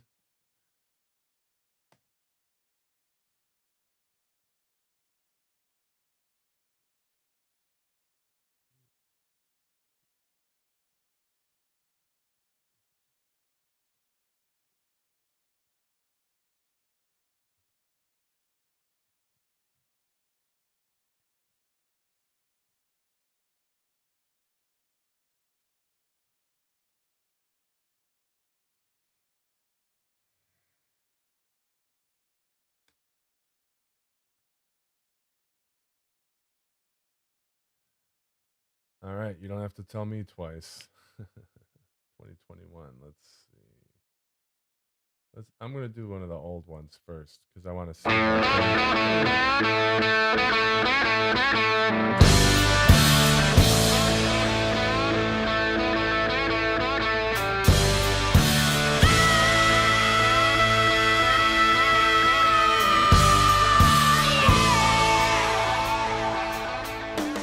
Hey, this is John Bollinger of Premier Guitar. I'm with Sam Kiska of Greta Van Fleet in Nashville. Sam. Hey, John. man. Good to see you. Good to see you. Love the band, man. Oh, thank you. Yeah. Thank you. Yeah, it's like it's so great to hear like an honest to God rock and roll band. Yeah, you know, we aim to please. We just get up there and have fun. That's what comes out. All right, perfect. Well, let's talk basses. This is not your number one. This is not my number one. This is probably my number two right here. Okay. Which even though I usually play a P, but I mean, I played the P for a long time, and I had to put a jazz bass neck on it because I love the smaller nut, you know. So comfortable, right? Yeah, it's way too Did you comfortable. start on guitar? Did you say No, nut? I actually started on bass Really? probably when I was 12 or 13. Oh. So I've been playing for about only 5 or 6 years. Oh, wow. But you know, it makes a big difference when everybody in the band is better than you. Because then you really have to start, working harder. That is so true. It's like if you're. This is actually the first I've even seen anything of them like talking and like playing other than playing. I haven't seen any interviews. This is technically the first thing. It's amazing. You're the best one in the band, the other guys drag you down. But if you're the worst one in the band, the other guys Look at pull you Jimi up. Hendrix at Woodstock. He's like, I don't need you guys. I'll play the Star Spangled Banner by myself. Right. Can't keep up with Hendrix. No, you can't keep up with them. But okay, I digress. Let's. that guy's good. So I this think is so. number 2, but is it basically a stock jazz or? have It you is done a anything stock. to It's it? just an American Pro that I just got this actually a few weeks ago. Oh, cool. And it came in, it feels great, and I took the rounds off and put the flats on. I never play with rounds unless it's, like in the studio, I'm really trying to get some kind of mean tone, usually going through like an amp. Like I just recorded like something that was really cool out of it was like a 66 Fender 50 Bassman. Oh, really? That Ooh. was nasty. I built a Sound going out 59 of like a Bassman. 412 cab, and it was Did you gnarly. have it like cranked where it's Oh yeah, dirty? it was great. stupid loud, but it sounded so good. Okay, so how are you reproducing that live? Well, I Actually, I feel like we're transitioning to the amp thing. Yeah, I'm getting ahead of myself. Yeah, right. Sorry, Sam, that was me. Let's sing with this bass. So it's all stock, brand new. All stock, brand new. Got the D'Addario flat light strings on there. Great, man. And yeah, I use it for a few songs in the set. But last night I played the whole set with this because my other bass popped a string at the third song. I'll hold that thing. You grab that. On Edge of Darkness. So third song in. Right here. I didn't break all the strings, but I took them all off after the show. This is literally the first I'm actually going to hold on to I've these seen of theirs aside from music. This is from or the live Fires performance. right here. This is the whole double EP. Oh, really? This has a lot of history on these strings. Oh, that's very cool. But yeah, so this. See, that's playing smart. a Fender bass amp, Keep them though. rather than just. Yeah, just chuck them. My mom probably wants them. But yeah, so you can tell that there's a lot of mojo. And this is the bass neck that I started on. This was a Fender made in Mexico jazz bass. Wow. And I took this neck from my old bass because I was gifted this, and it sounds so good. Yeah. So good. But then, I couldn't play the P neck, so I put this on, and it worked out really well. So in making that transition, did you have to like shim it or do anything No, weird? nothing. It just popped right in. Yeah, because I know all these necks are relatively the same shape. Yeah. And I was like, please work, please work. Yeah, right. So yeah, it was kind of jacked up at first. I'm still, after 9 months, I'm still adjusting the truss rod to really fit the thing. But this is the best bass I've ever played. That's great. And you see this? Yeah. And some of this. This is Blood from May. It was about. Yeah. It was a while ago. Right. Right. Well, that's disgusting, Sam. Well, it's all about the mojo. You got to keep it all, which is why I'm so upset about these strings. So these strings were about a year old. Yeah. It's got all this finger matter in there. Yeah. To a lot of people, that's really disgusting. Right, man. You need a tetanus shot after you Yeah, play but this. definitely. I love this definitely. kid. And it came without a tone knob, so you don't change? need it. Yeah. But I always find myself kind of doing these counterintuitive things with my tone. Yeah. Like the flat wounds plus the P, so it's really supposed to be a lot more mellow, but a lot of the time I play it with the tone all the way up. Sure. And it gets this really, really interesting kind of tone, And Yeah. I play a lot with the bass like relatively low with this thing. You know what? So- Plug this thing in, and let's talk about that the rest of your rig, and you can kind of show some of those crazy tones. Oh, I got some crazy tones, especially with this thing right here. Okay. Actually, I'll just unplug this and. Yeah. What do you got going on? What's the pedal for? Is that like for changing channels? Yeah, the pedal is. I've got this is a great amp, by the way. Okay, so it's the Fender Super Bass one. And what year is this? This is pretty much brand new. I think Fender came out with these amps probably about 2012 or 2013. And I got this new a few months ago. And this thing is just so fabulous. With a lot of like the amp. You're just running straight in, no pedals. No As you can see, yeah, right here. One curl cable in. But actually, this is a really great device right as you here. can see, the Acme like Geezer Butler preamp. Oh, that's what Wile E. Coyote based off was ordering. Of the original Motown. Yeah, Wile E. Coyote actually used that one, Acme. DIs. Oh, cool. And when I'm in the studio, I record with like one of these, but it's like the full tube kind of thing. So yeah, those are badass. But so if you're running direct out, you run through that. Yeah, but you know what? You're miking today. If I'm on like a different rig, I'll definitely use that. But for this, the XLR out is so great. Yeah. It shines right through. But yeah, they got the 2 channels, and the overdrive channel is crazy. Look at them now, Emily. Let's go from the clean to the overdrive. Let's hear them both.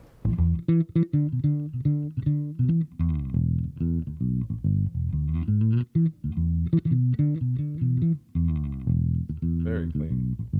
Because you got I really like the bright tones. Not too clanky, but I like to cut through in a mix because my style of playing isn't very.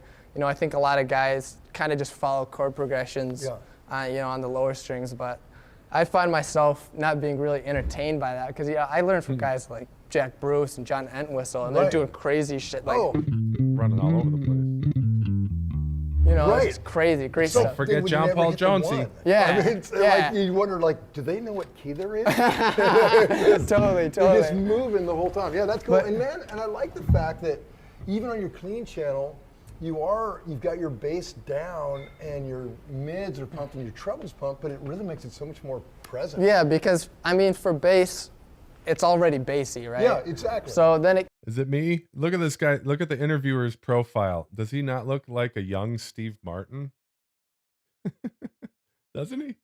That's crazy. gets to the point where it needs to be more of an instrument than just a sound, and it needs to have more of a part in the Right. music, which is what I find myself doing a lot because I think my mind works a little bit more melodically than, you know, because it's a part, you know, and it should be worked into the. Well, to and the there's neck. only 3 instruments basically, so you've got to find your sonic space. Exactly. Like when you look at the Cream stuff, it's crazy. Like they're just going all over. Yeah, the I noticed place. that. You know, it's Joseph. like at Honestly, sometimes I'll. I think by them trying to steer clear of it, I think they brought more of it on themselves, man. Just fucking own it, you know? You're influenced by the greatest band in the history of music, man. To me, that's Led Zeppelin, man. You know? I think, and I'm not saying, I don't know, maybe it was a PR, public relations decision or something like that, but I think they, like even me as an outsider, you know, years ago, my very first reaction to meeting the master before I even pressed play, I said, they're not the next Led Zeppelin. They're the next band to sound like Led Zeppelin. I judged them before I even heard them, you know, and I missed something great in the process. You know, I could have had 5 more years with these guys. I'm trying not to be pissed at myself about being like that, but I think that they should have just come out and talked more about it, you know, because like when you own something, it's like, oh wow, you know, you just you instead of casting your stone, you just toss it on the ground and walk away. And like, well, that's not any fun. It's like Eminem at the end of 8 Mile. He just gets up there and absolutely self-deprecates himself. The other dude had nothing else to say. Anyway. Yeah, Emily, I see that. I think it was a PR decision, a management decision, you know? I mean, you're probably commenting on what I said. Well, yeah. Jake definitely studied Page. And I'd like to see more interviews. Let's get back into that. There you go. Steve Martin. 3 of them just take a solo. Right, yeah. Yeah, it's crazy. It's almost like with Dixieland, the way all those horns are just blowing and intertwining. They're doing their own thing, but it all works. And same thing with those guys. It's genius. But yeah, so I have a pedal for this channel switch. I saw a very short clip of Robert Plant saying they're Led the normal Zeppelin one's 1. called Vintage, and then you switch it over and it's an overdrive. Oh yeah, let's hear that. And so this is you can blend it in, and which got is 100%. 100% blending. You need all that blend. Yeah. But this is gonna be very loud because this is for like on Black Smoke when you know there's a bass solo that goes.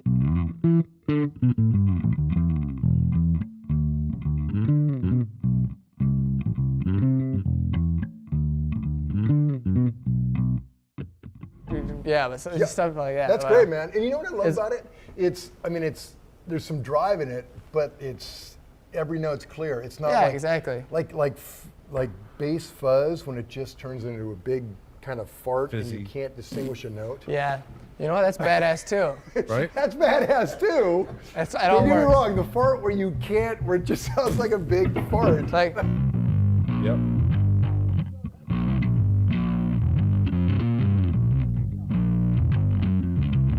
Yeah, but this is crazy. Do you ever use that? No. Not for live shows, you know. That's actually kind of what the Fender 50 sounded like. It's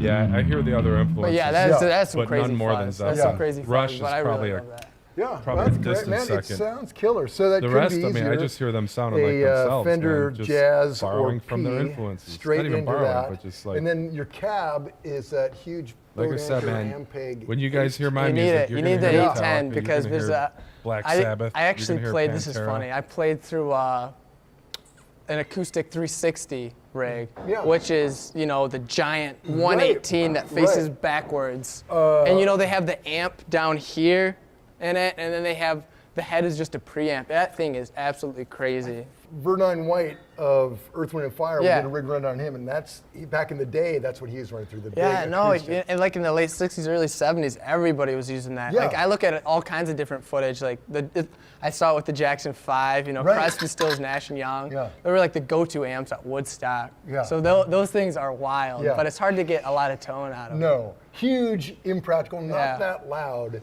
but huge. And they're very woofy, you know. There's Yeah, not yeah. like with this, it's like there's so much tone in it. You can hear Right. like the little crackle and Yeah, Blueberry. Yeah, it's mostly just the mix though. That delay on the even like on the on low the notes, snare. it's got that nice little warm. But that main crackle. guitar riff, You know, that main guitar riff, to me sounds a little bit like AC/DC's for those who about to rock.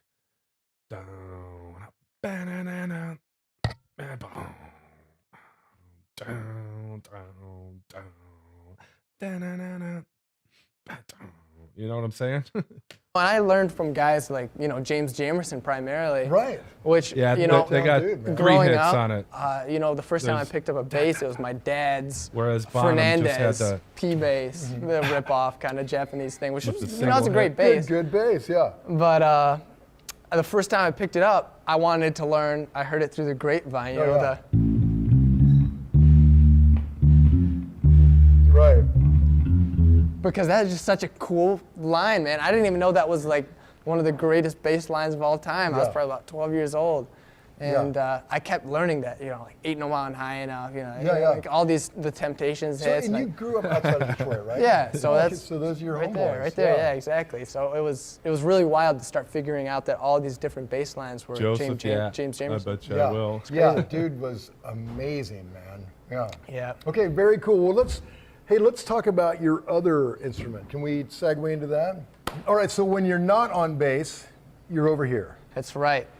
We got everything we right. need right here. And you know, I picked this over the Nord because, you know, I do a lot on organ, and this is very, very, very truthful to what a real B3 sounds like. Yeah, when you Hammond track, B3. you tracked on a legit B3. Yeah. I believe they were from Yeah. Chicago. But you know, we have songs like Flower Power where you know, I want to be on keys for that, and then it was like, okay, I'm on keys, and then it kind of turned into, okay, what about bass? Because I need both hands to really do any justice to it. Yeah. So then I had to get, you know, bass. Right. So that's where the pedal board came in. Yeah, and that's like, you know, Man, that must have been tough to learn to do, right? at first, you know, it kind of is, but then it becomes, you know, like it's just another part, a moving part, you know. And Yeah. it was great moving from bass to keyboard, you know, like it's already a natural thing to know what the bass is doing. Right. Nice. And I kind of learned that from Jimmy Smith, which is like Sure. you know, the inventor of the jazz organ trio. Totally. And you know, he played with like a full pedal board, like 3.5 octaves, which maybe someday I'll on his get feet. there. Yeah, that's wild, man. But you know, he was wild, you know, doing bass lines with his left hand, doubling it to make it kind of sound more like an upright, you know. Then you didn't have to pay a bass player. Yeah. Yeah. And he was doing these crazy rhythm things, these crazy lead things, and his right hand is like, that is what I want to do. Right. Nice. So can you? Emily, Hell I no. just spoke out last Maybe Yeah. someday. But, Yeah, that dude is a genius, man. Yeah. So you ever do the Geddy Lee thing where you like on bass and you just lean over and just hit a couple? You know, I'm usually too occupied on one or the other. But, you know, I have a Leslie switch right here, you know, just the basic expression pedal. And, Right. you know, it all works really Well, well. after you guys like get the full-on platinum album, then you can have the full B3 rig. Yeah, exactly. Yeah. And we can do that. When But, somebody you know, else is you're calling all your stuff. Yeah. there's a lot of people that actually argue that these are better because Good night, when Blueberry. you get an organ like a A100, C3, B3, Yeah. which are all the same in the guts, Yeah. you have it, and that's the way it is. You can't change anything Sure. about it. That's, you know, so every organ has its own character, but the parameters that you can set on this are absolutely wild. Like you have all of the 9 tones right here for Right. any drawbar setting. And that's great to actually have physical Right. drawbars. But then you can change like how the 2 2/3 drawbar sounds on just this one key. So Really? like crazy, and there's like 8 different Leslies you can do, a bunch of nerdy stuff. You know, you can I really, was gonna say, you can really delve into that. For a guy that has no pedal board, you're really going off the. You're nerd welcome, deep Grace. end. Thank you for joining us. Yeah, so when we're playing, I like to incorporate a lot of different sounds, like mellotron samples, Right. which this has great mellotron samples. So I like to add a little bit of flute in the background, next like week some outros or of two, things, and well, tomorrow I'm there's a lot of resuming screwing the- around. You know, it takes a lot of. That's actually the hardest Dialect part Artist of Gate. playing this thing is Probably should have recorded knowing, one you know, today. like, okay, I I'll have to gotta make it in the morning. sacrifice one hand to Good night, put Emily. something in here, Right. or like I gotta Thursday, turn you this said off. I good add night this to effect. I Bluebird. need to, you know, so it's like really playing the Yeah. keyboard. It's a big part of actually. It's got to be fun during the set too to like split it up. I mean, Yeah. make you like that much more appreciative of bass when you get back from that. Yeah, it's really cool that you know, we can incorporate that into our set, and that we have the, you know, the kind of dynamics to be able to, because then Jake will go to acoustic. Yeah. And then I jump on, you know, keyboard. It's really cool. It's good. Sometimes songs time you be do like on keys in a night?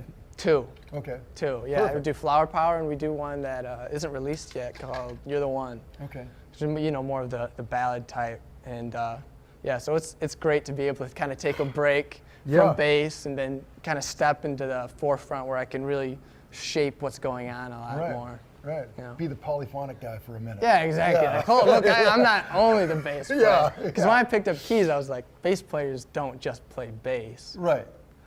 That's not a job at all. Sorry to all the bass players out there. Some of them do, maybe. I don't know. But Yeah. no, you're right.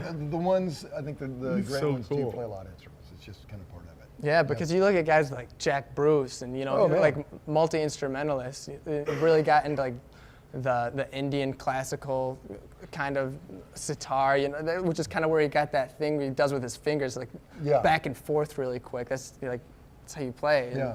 it's Yeah, John incredible. Paul Jones, too. Yeah, you man. look like guys like John Paul too, like one of Played mandolin part yeah, of the time. yeah, played everything. Whatever, yeah. Everything. Yeah, killer. There we go. Okay, man. Hey, well, congrats. Love the band. You Thank guys you, will John. take over the world. Till next time.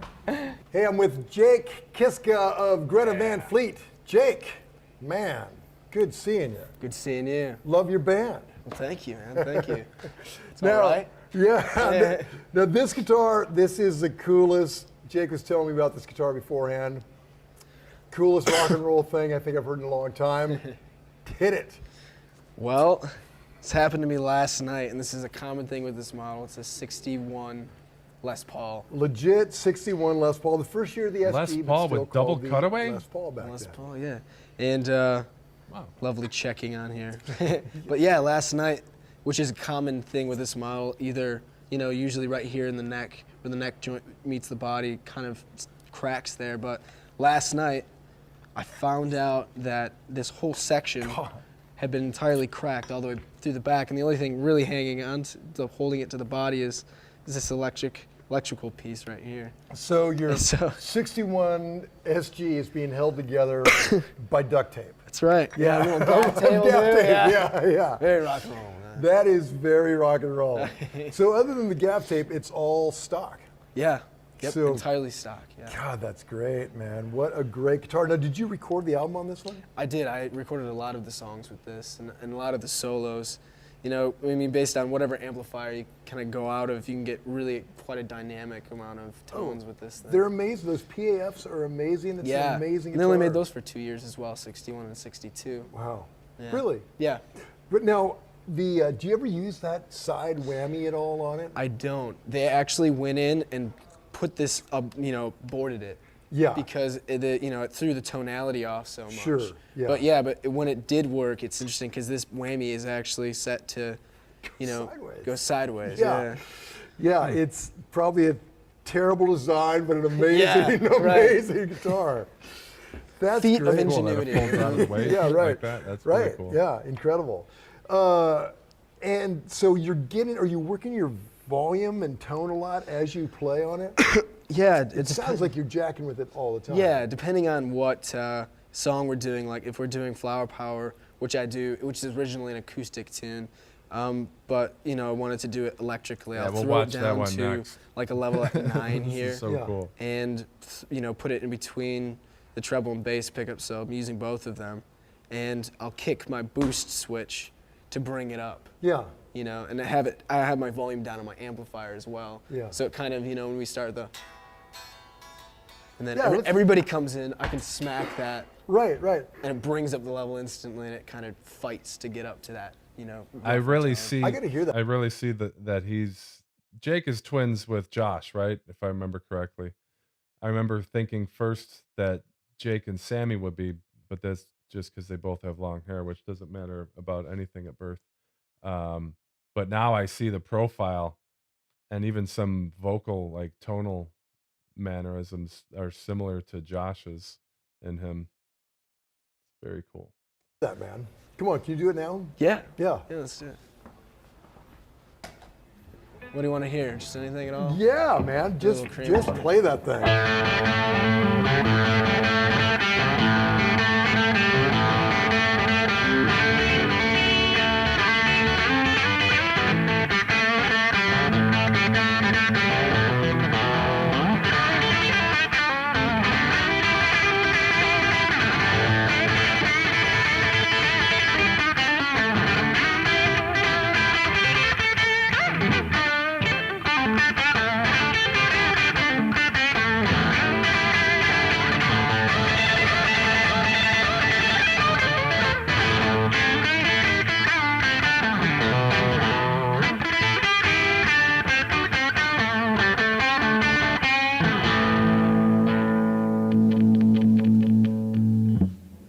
That's great, man.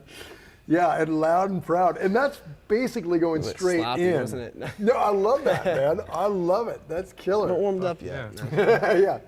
Yeah, that's killer, man. Well, great. And I love the fact that you're literally beating that guitar to death.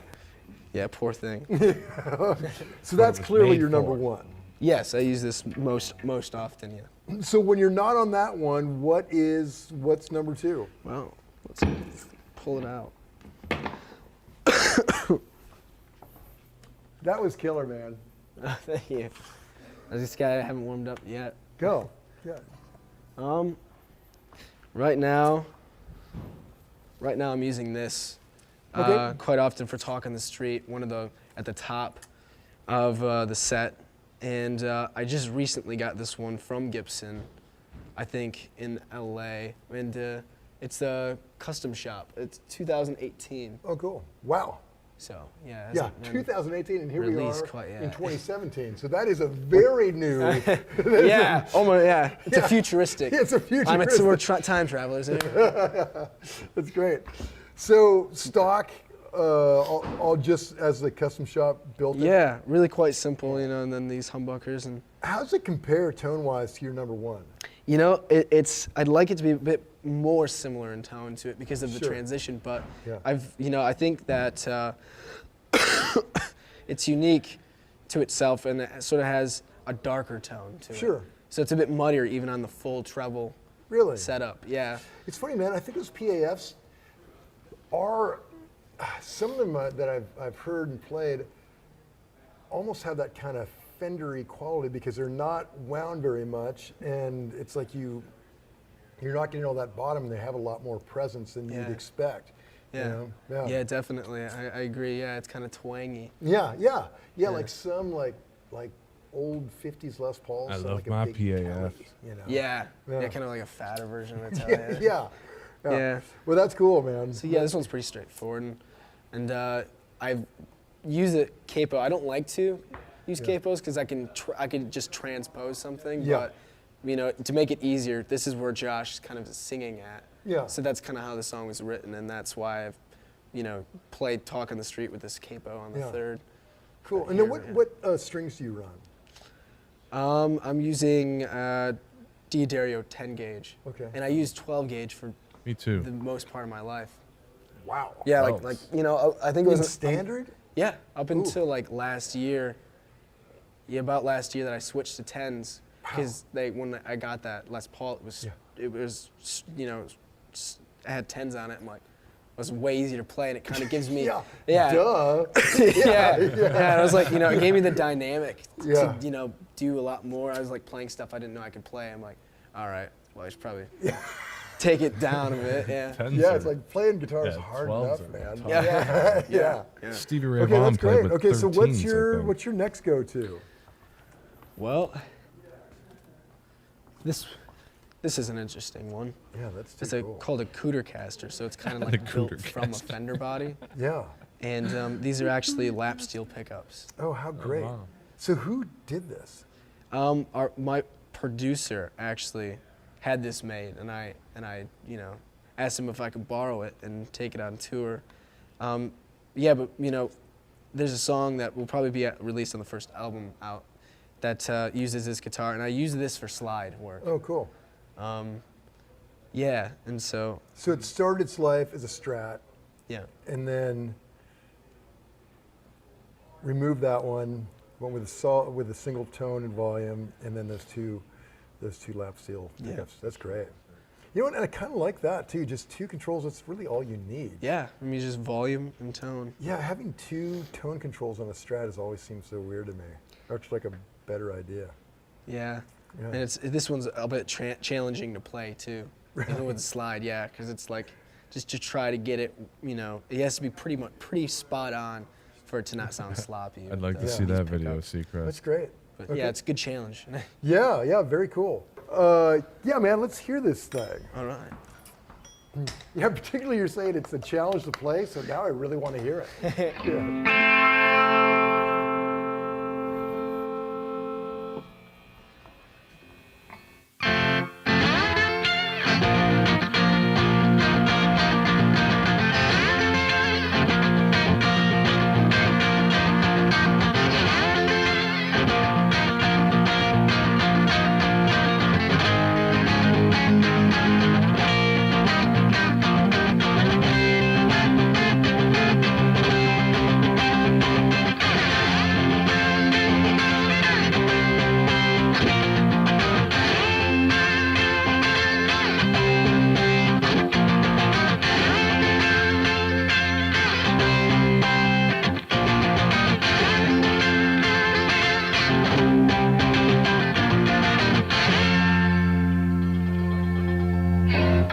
That's great.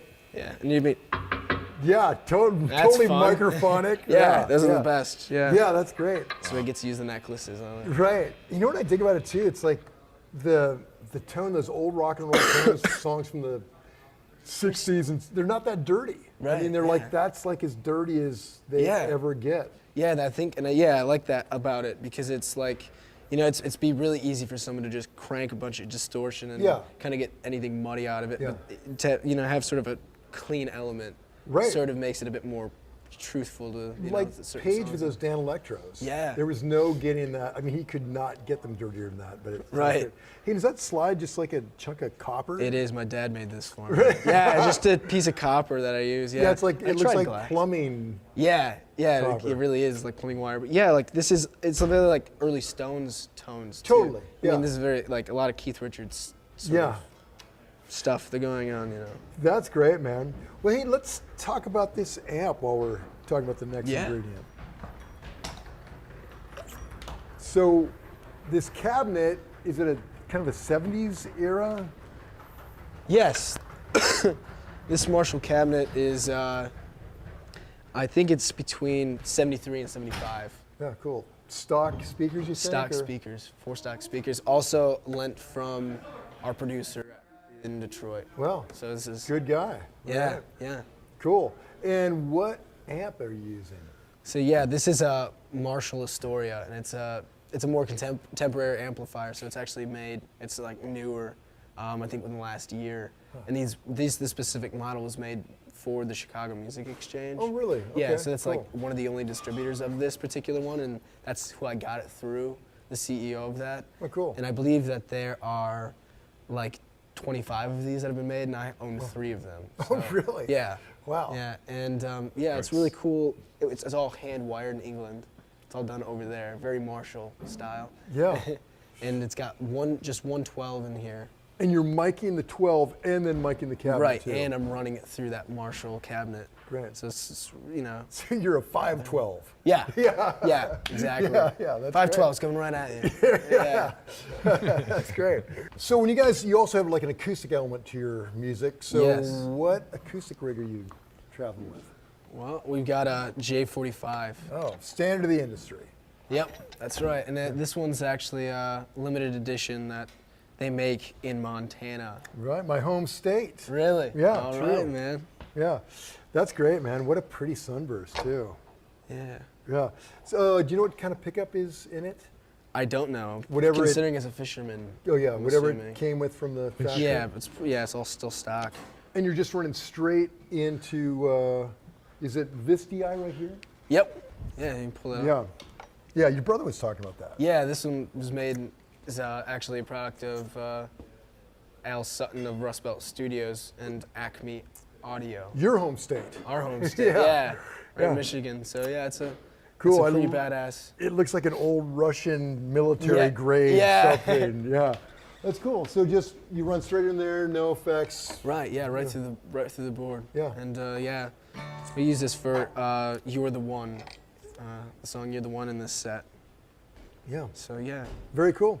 Okay, let's talk Not about much that. to say about that pedal one board. there. All right. Well, let's back to the Now, electric shit. your story has does it have a boost built into it? Yes, it has a boost built into it, and then an effects loop. Do you use the effects loop? I don't use the effects loop, no. Okay. The effects loop can be basically something, like I can run a pedal through the effects on the amplifier, and then that's basically what it is, sort of like a channel selector. But none of that nonsense for you. No. You're yeah. just like a few stomps in front of it. Yeah, I don't particularly care for too many pedals right now. Yeah, I love that, man. That's the way to go. So basically, you have dirt and verb, right? Yeah, I mean that's it, because the story doesn't come with a preset reverb channel, so I've got this holy grail reverb pedal Emily, that I quite like to use. Good correlation. So you've got two of them Rabbit in case you want to get like super verby. Yeah, and then I can just kick a that. little bit. Like, so what's your main tone you go for? Well, the main tone is just just a little bit of reverb on it, and just kind of just straightforward, kind of simple with that. Right, sounds great. And yeah, but I've got two of these just because there's parts in the set where I can boost it, and there's this particular song, "Watching Over," where there's a solo that kind of takes it from here and goes, it's like.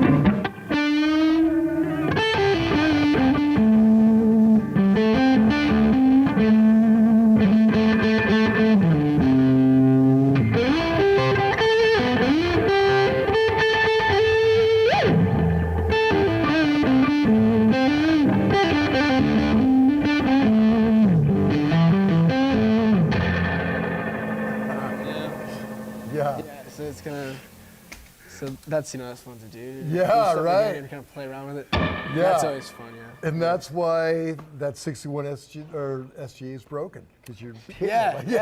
That's exactly. That's a good way to go. Good for you, man. Heat it up, Okay, and then in front of that you've got, what is that black thing? Oh, this is a Jex Telez Range Lord, and again that's another company that's out of Detroit. Oh, cool. And what's it sound like? It's kind of got a fuzziness to it. It's essentially a boost pedal, but I only use it for lifting the boost a little bit more if I need it. So it's like, it's kind of trebly too. It's like, so this is it's just straight tone.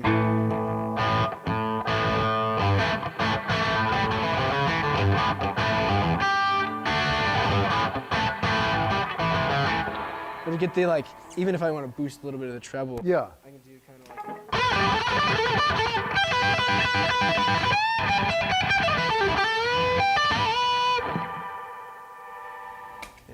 Yeah, that's great. So yeah, it's cool. So it's just kind of like a treble boost. Sure, yeah, love it, man. That's great.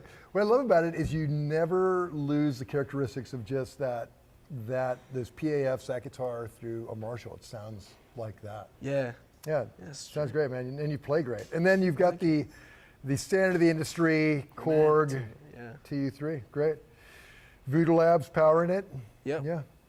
Great. Well, hey, man, loved it. Congratulations. I think you guys will take over the world.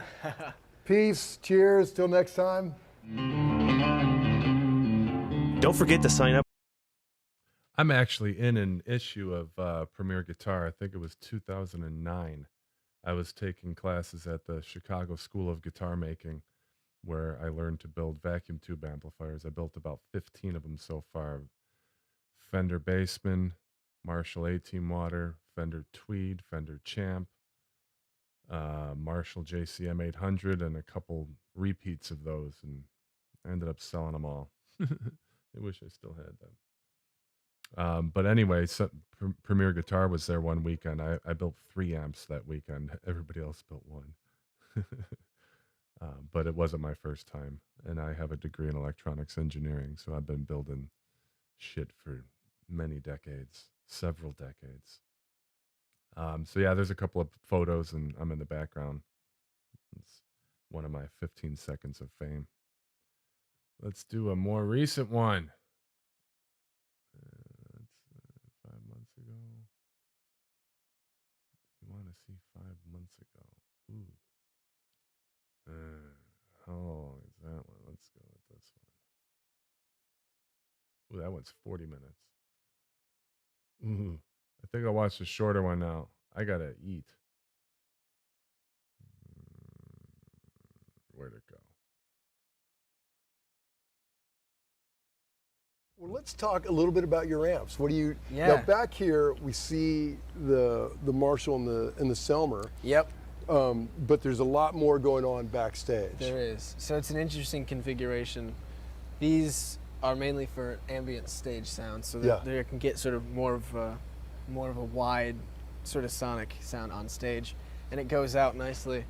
But the Selmer, and I use that Selmer in the studio a lot for Battle at Gardens Gate, actually. Oh, great. An old English one. I actually got that from a collection from Chicago Music Exchange. I bought from there recently. Richard Fortas collection. Oh, really? I bought a Mesa Boogie Mark II C+. Really? Yeah, so it was actually, really sorry, cool, it was the Mark III. Former Guns N' Roses amp out there. That's right. Yeah, it's pretty cool. Yeah, so there's a difference between, I suppose, the last time we did this and now with the amp configurations. So instead of using one Astoria and one Bletchley, and I suppose Bletchley is an amp head that is from a boutique shop in Detroit, Bletchley, and they make them there. And his name is Danny Russell, who owns it. And I had sort of inherited one earlier on when we were recording in Detroit a lot, and I took it on the road, and you know, he kind of like let me have it, and so I've just stuck with it ever since, and it's been another defining factor of, I suppose, the tone and sound of what we're doing sonically. And then the Astoria. So we've paired 2 Astorias, and we've paired 2 Marshalls, because I wanted to do something with stereo work in the PA system. Sure. Yeah. Well, it's amazing. Even in your wedge, it's coming up stereo. Yeah. Which so is configured. I know. Oh God, it's man! Very interesting. What a luxury to hear your rig like they're hearing it out front. That's great. And so, I mean, do you want to move to some of this? Yeah, yeah. Actually, let's kind of show how those work along with your pedals. That'd be great. Sure. Yeah. So okay, so you're running into, so just get it straight. Rack usually on these 2 guitars. Yes. Running into those amps. Oh, good. We're getting back to this one. Yeah, I think so. This would be a good way to demonstrate some of the pedals. Yeah. So like in 30 years, when you like donate that guitar to the Rock and Roll Hall of Fame, you should probably put that gaff tape back on. That's right. I think so. I miss it, you know? I think it was good. Yeah. Okay, so you're running from this via cable into a Crybaby. Yes. Yeah, we're going into a Crybaby here. Just for like, again, we'll have to separate what's going to be mono and what's going to be stereo. Yeah. I suppose. So this is just like the mono wah that I'm using. But it's interesting for like something like Broken Bells or something, the solo in that.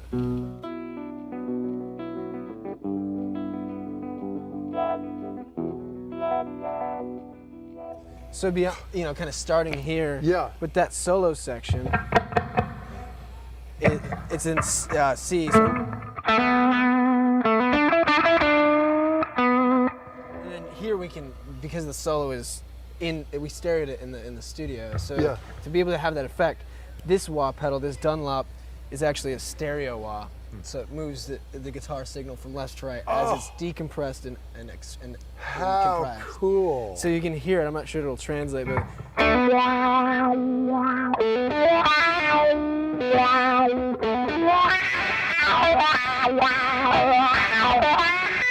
Okay. I remember somebody saying he had a stereo on. I'm like, okay. I thought maybe they were thinking of a pan pedal. Jake, but you win. it's That's literally the doing both at the coolest same rig time. ever. To have that it's pretty good. go between them. Oh my God. It's pretty good, and I think it's really quite effective for the audience too. Right. Because it's going off these huge PAs and. God, and just to have that sweep from one end to the other. Yeah, absolutely. Oh, So- that's great. I've never I like seen that. I haven't never to heard a Scooby's wah what he's going. talking about. No, that's something that we kind of Other came than like up a, with. studio pan left and right. Yeah. Yeah, that's something that we just sort of kind of came up with and thought would be interesting conceptually. That's a great idea, man. Yeah. That's cool. All right, let's do the first. Where is this one? Yeah. Is this the same one?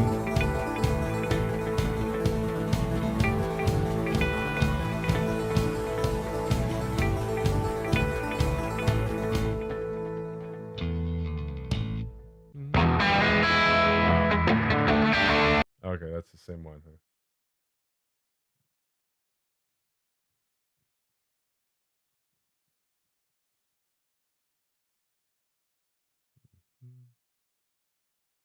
But it makes it so much wider. This sort of Right. It's all about the context. Yeah, I there's guess. this beauty and. Yeah, I just did it in the Good for garage. you. See? Do it yourself. Yeah. So yeah.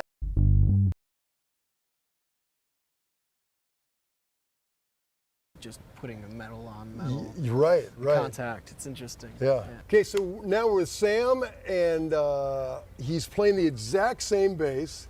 Yeah, this time I believe it didn't. I didn't even have strings last time, but this You're time right. I came prepared. You're right.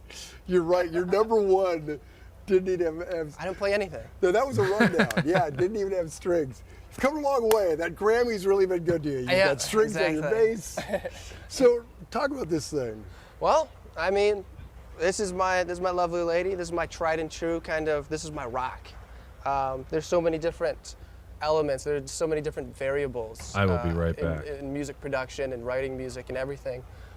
It just feels really good to have one solid thing you can always come back to. Yeah. But yeah, it's like this was gifted to me, this bass, by Marlon Young, one of the co-producers on our first works. And I went on tour with it, and I realized that the P-neck was way too thick for me, because I like to do stuff like this. Like I use my thumb on the. So sure. The jazz neck is what I grew up playing, and that's what I really love. So I took my Made in Mexico jazz neck, put it on here, because apparently you can do that with Fenders. I didn't know what I was doing. Did you do it yourself? Yeah, I just did it in the Good garage. for you. See? Do it yourself. Yeah. So yeah, that's the whole thing, and yeah. I mean, what is there to say?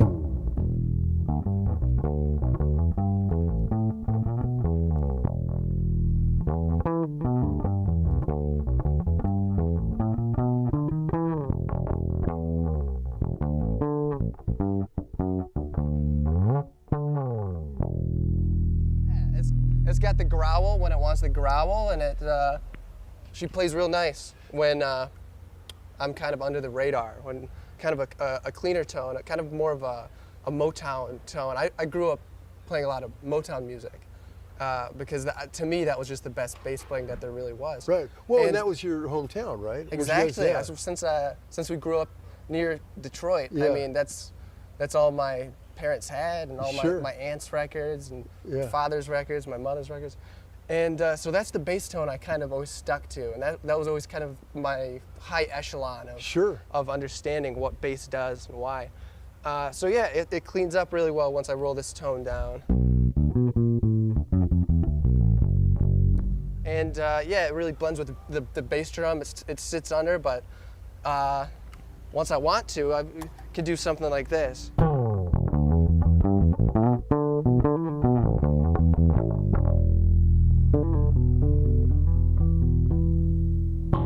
Now, what are you running? Okay, what does that magic switch go to? How are you getting all that nastiness you in just there? click it, and then black magic happens, and then It sounds like black magic. Yeah. That's actually running to the Fender basement, the Fender 300-watt basement. Oh, okay. And that's just my boost switch on there, and it's a solid amp.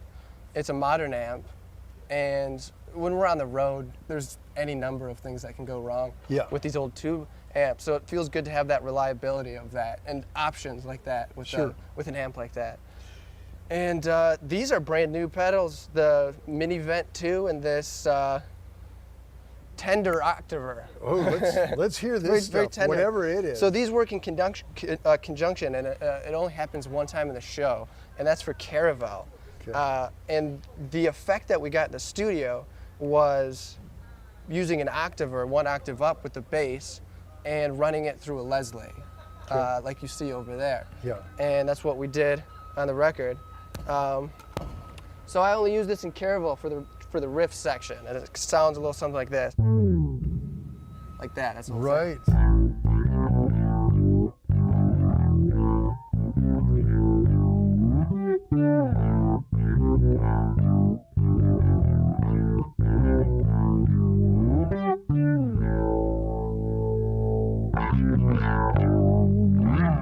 Yeah, so that's great. Yeah, I mean, I've never heard anything like that, so I figured that I had to use that. So you found that sound in the studio and then had to reproduce it and figure exactly. out like how to do it. And that was a big thing on the album, is reproducing all these crazy things that we did. Yeah. Because sometimes we would take a full day just working on a guitar tone. So there's a lot there. But the Mini Vent's also really cool for a little bit. It just creates kind of a spatial effect. Like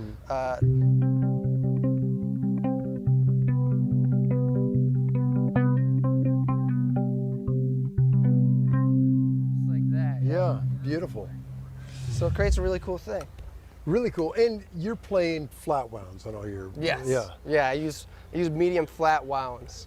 Just because I always have. Yeah. Your text said, "I never got to change strings." It's great. It's great. It's great. We don't like to change strings. Yeah. The deader, the better. Yeah. Perfect. Because it has all the opportunities to be able to still cut through, Sure. even with dead flat wounds. So, yeah. Yeah, and although you're carrying a couple other basses, that is pretty much what you stay on almost every show the entire time. For this set that we're playing tonight, the only other bass that I'm using is my Fender Custom Shop that they gifted me. We were playing this kind of an industry show, and I came backstage and somebody's like, "Hey, we have a surprise for you." And so Fender made me this bass, and it's a great bass. I really love it. And it's tuned half step up for My Way Soon, which is an F. Yeah. And capos on basses, no, not cool. Not cool. Not cool. So yeah, maybe let's just grab that one. Okay, so Fender built this for you, surprised you with it at a gig. Yeah. And it's just a perfect spec'd out Sam Kiska bass. It's because that's what they did. Does it feel really close to your old green one? It does. I think they definitely kind of modeled it after that, especially taking notice to the jazz neck. Yeah. But yeah, this is only for My Way Soon right now, but it's a great bass, and I use it in the studio a lot. And I just think the P bass is the ultimate instrument. I was gonna say rock and roll instrument, which it kind of is, but it's just so versatile. Oh man, that is Leo Fender's greatest contribution to the world, right? Yes, absolutely. Because there are a lot of electric guitars, but that set the whole bass thing off. Yeah, I mean that didn't exist before. People never heard basses live until that. A lot of the time you saw these guys playing electric guitar, and the bass player still using an upright. Yeah. Which doesn't have any volume, and it's a lot of work to do that kind of thing. So yeah, this was definitely one of the biggest breakthrough inventions of the 20th century. Yeah. But yeah, this does the same kind of deal. Whoops, except it's muted.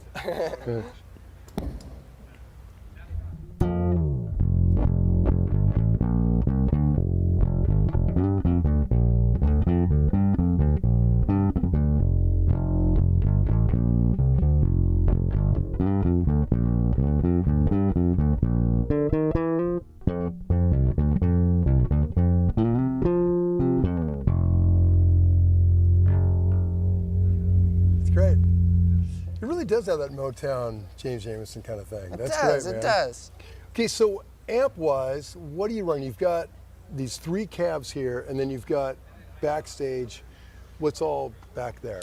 Well, what we have here is actually kind of an interesting story. Ooh. I'm back. Brian, thank you, my good sir. So this amp right here, Sorry, I had to eat, and then I I'm realized trying to remember which one's which. This the amp dogs right here. are sitting by their dishes like, dude. Yeah, fucking this feed amp us. right here. This is the first amp that I bought as like a child. Oh, really? I was like, I think 13 or 14 years old, and I had this little PV 115 amp. Yeah. And we were so loud in that day. Right. Still are. Yeah, now we're even louder. Yeah, still for the record, still are so But loud. now it's even. Now you can hear lead vocal. Yeah. But Jake was just playing so loud, I needed something with more volume. Yeah. Because you can't, you know what happens if you tell a guitarist to turn down. They go the other way. Yeah, it just goes, wow, yeah, watch yeah. this. Right. If you don't like that, you're going to hate this. Exactly. Yeah. So yeah, that's what I got. And it's the acoustic 360. This is the 361 Yeah, it's just cab, an it's kinda algorithm confusing. thing. And then there's a preamp that sits up here, but the amp lives down there in the middle. So I spent a lot of time with this guy. I will mute myself while I eat. Changing capacitors and kind of learning ins and outs of like, this is actually a solid state amp built in '67. Oh. And this one I think was built in '67 too. But yeah, this is all here to feel it. I like to feel the bass when I'm on stage, and when there's nothing playing here, it feels empty, and some big speakers behind you is what makes you feel it. And that's why I always play barefoot too, is being able to be in touch with that, the bass frequencies running through the stage. Sure, yeah. It's a big part of it. Yeah, totally. When you're on ears playing bass and not feeling it, man, it just undermines the entire experience. Yeah, that's when you see those bass players just sitting there like, yeah, they're not into it. Yeah. They're not into it. It's no fun that way. It's no fun. But yeah, all these amps are getting the signal of my main amps, which live backstage for sonic reasons. Sure. We don't want to blow Josh off the stage. Yeah, you guys are really, as we established, you're really loud. All right. Yeah, in the really. 21st century, we had figured some stuff out. Right. You know, back in the day, it was just, PAs really didn't do much. They just set up giant stacks. And Yeah. I mean, and the cabinets are so they go in one direction. So Right. I can't imagine. I feel bad for the sound guys of those days. Oh, man, yeah. But yeah, basically what I'm running here is the Sun 2000S, which is kind of like my main crunch tone, and then the Fender 300 watt Bassman, which is kind of like more of my fuzz tone. Yeah. So at front of house, they're kind of switching in between that for different songs. But yeah, like we were listening to with the pedal, it's kind of creates a nice fuzz, which I love. Right. I love both of those sounds, but they're used for very different kind of things. Yeah. Okay. And I caught you guys the other day, was watching your videos, and you're playing B3, but I heard all your bass parts, and I thought, is there like a bass player in back hiding? It wasn't. It goes right back there. Yeah. It was you. Can we talk about this rig now? Yeah, absolutely. I'd love to. So, not much has changed in the bass zone. I mean, in the realm of eternity. Yeah. But this is. God, this is great. Really man. built all new. So. Right. So here I have my Nord Stage 3 in this box, and it's something I never wanted to do, is have a digital keyboard. Sure. But there's just so many sounds and so many tones that we created in the studio that I would look like, it would look like Yes was playing here if I had to use all those keyboards. And you'd be repairing it constantly. Exactly. Yeah. So thank you, 21st Century. Yeah. That's great. So yeah, I have my Mellotron here. This does all the Mellotron tones, and this does all my keyboard tones. And the B3 is a monster of itself. Yeah. And dude, I love your B3 playing, man. It's just killer. Well, I appreciate that. Yeah, Thank you. hearing that whole warm bed. Well, Sam, let's hear this monster you've built. Let's do it. I'm gonna showcase this B3 and what it can do here.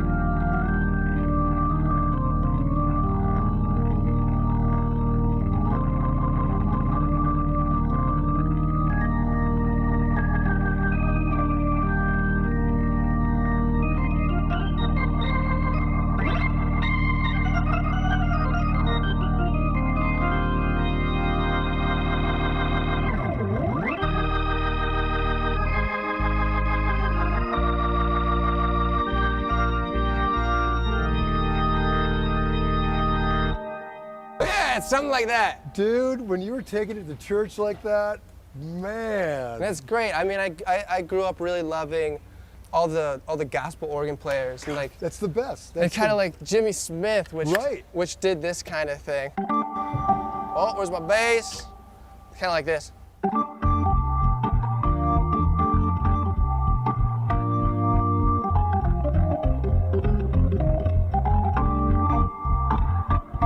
But yeah, that's that kind of thing. So I really fell in love with the jazz organ and kind of the more gospel-y stuff too. You can go all out, you know, worship like a.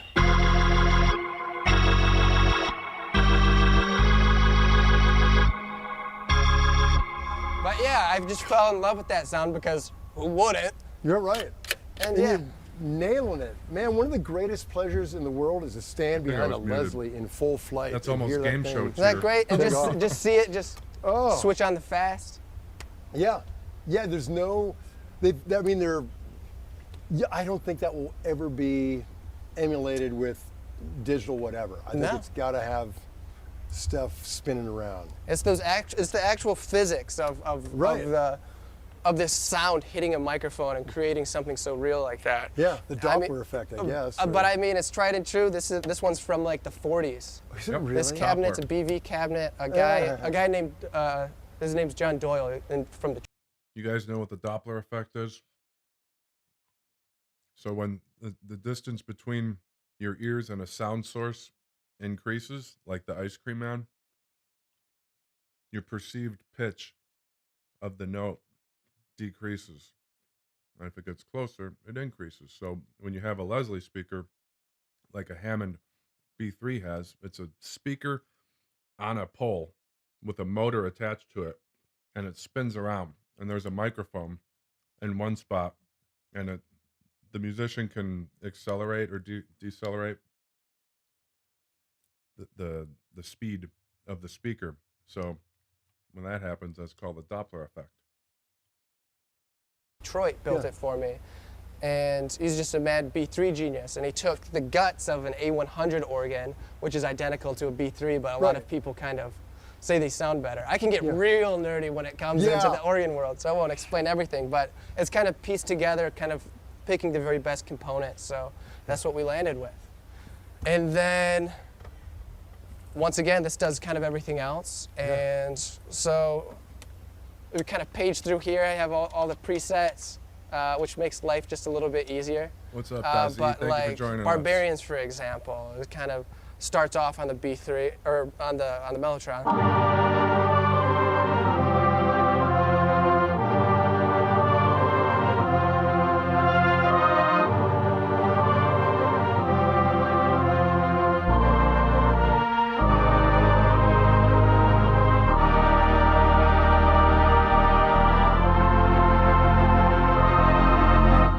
At which point I could switch over to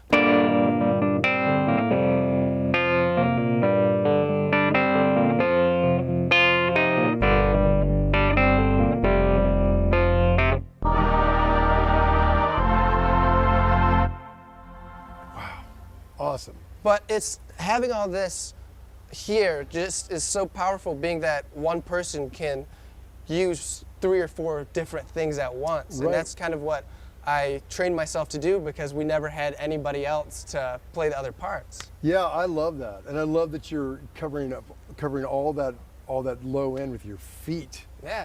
That's amazing, man. God, that's just like next level musicianship. Really awesome. Thank you.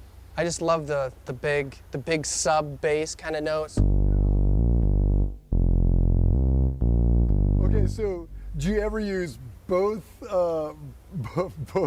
foot pedals at the same time, this one and that one? Yeah, actually it sounds sweet. Like if you just hit one note like that and you double it.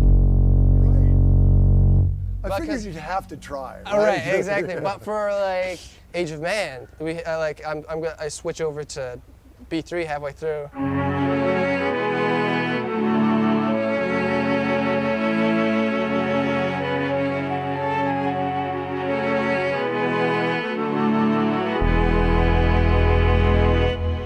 And then it does the berm. Yeah. So then I have to jump over here and kind of switch over.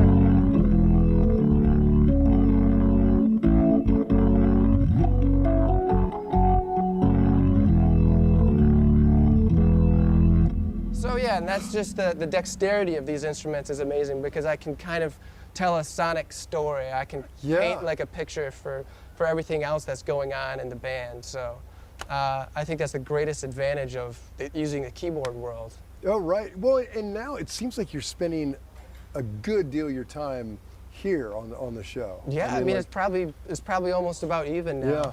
But yeah, we never really. Well, it would be like 2 or 3 keyboard songs. But yeah, now there's a lot of sonic pictures to. Well, it's gotten a make. lot more complex. Yeah. Yeah. Precisely. Yeah. So I hope we can keep up with the. I might have to grow another arm. Yeah. Right. That's next. Right. Okay. Yeah. Well, man. I think we do have one more important thing to cover. Good. I want to hear about it.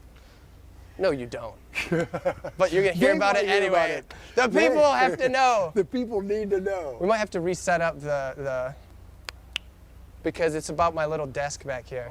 We'll just move it in a frame. Move in a frame. Alex? Yeah. All right, so Josh and I during the shows sometimes need to take breaks. Sure. And talk about politics.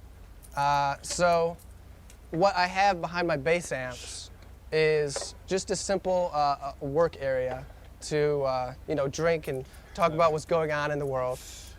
So it's really handy to have a little cocktail stand. And just talk about art and culture. Just and catch up on. And this is a mid-show thing. Yeah. Oops. And usually we like to drop our mic packs too while we do that. Yeah, this is nice. Yeah, it's pretty good. It's pretty good. So yeah, we just kind of do something like this. Can I help you to a vodka ginger ale? I've never turned down a vodka ginger ale in my entire life. Yeah. This one's for John Prine. Oh. I knew we were all thinking it. Got a 9-mile long cigarette? Yeah. Maybe when we get to heaven. It's not our best cocktail mix, but no, this is perfect. This is just takes you back a little bit. What a civilized way to end an interview. Cheers. Chips, cheerio. That was great.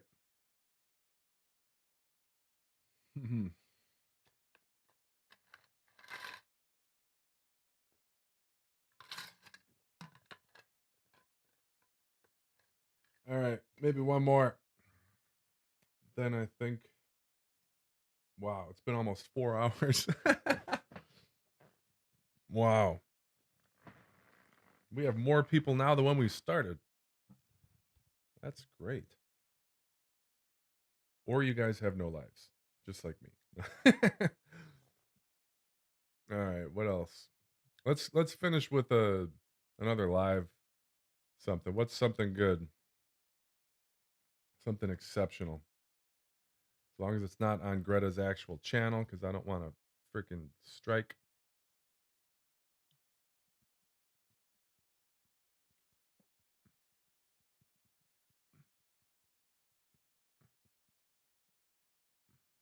Seen it.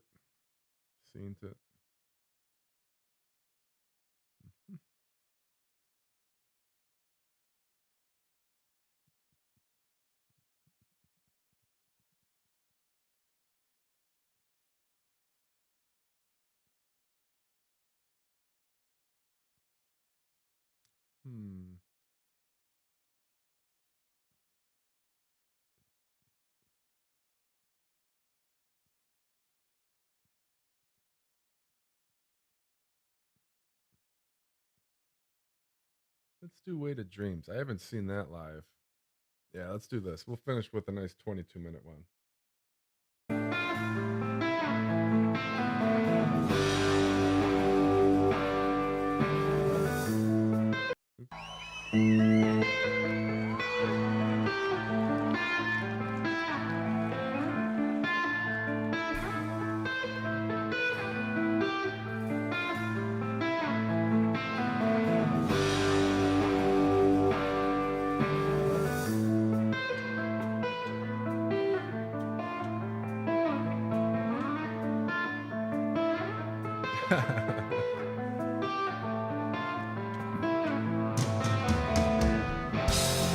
Hannah, what you just said reminds me of this interview I saw with Metallica's drummer Lars Ulrich. The interviewer said, "How many bands have you been in?" He said, "Just Metallica." And the guy's like, "You fucking asshole. Your one and only band is Metallica?"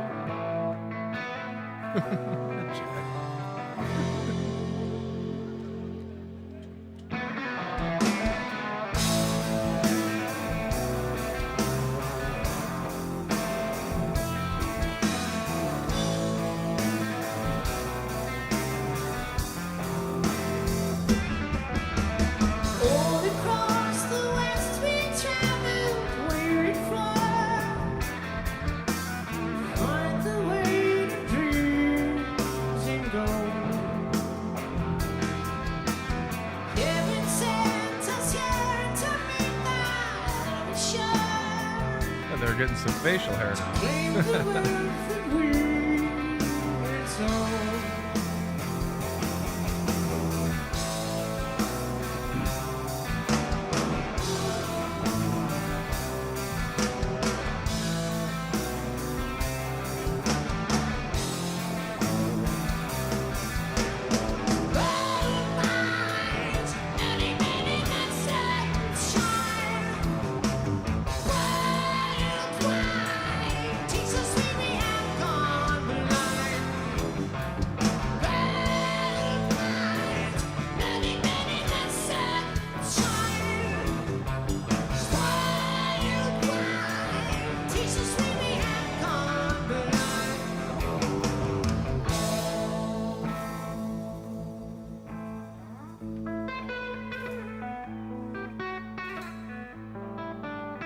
We're switching to HD. Sorry. I thought the cymbals sounded weird. There we go. Stole from every cloak of studied majesty. The Queen is dead, we've robbed her grave. You can still bathe in the river, brave and bright. All of us have turned away.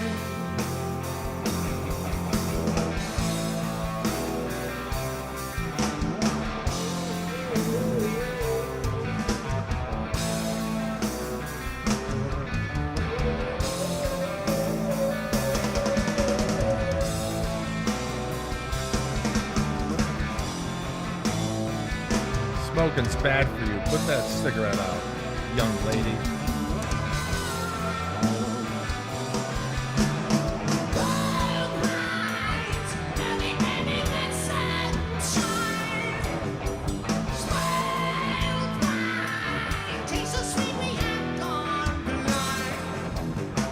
Yeah, Jake's outfit actually looks kind of cool.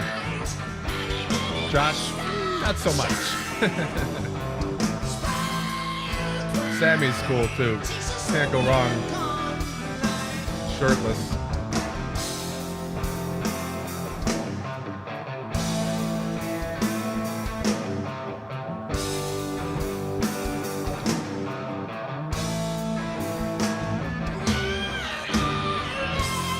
Yeah, I bet. Emily, a lot more after the new album comes out.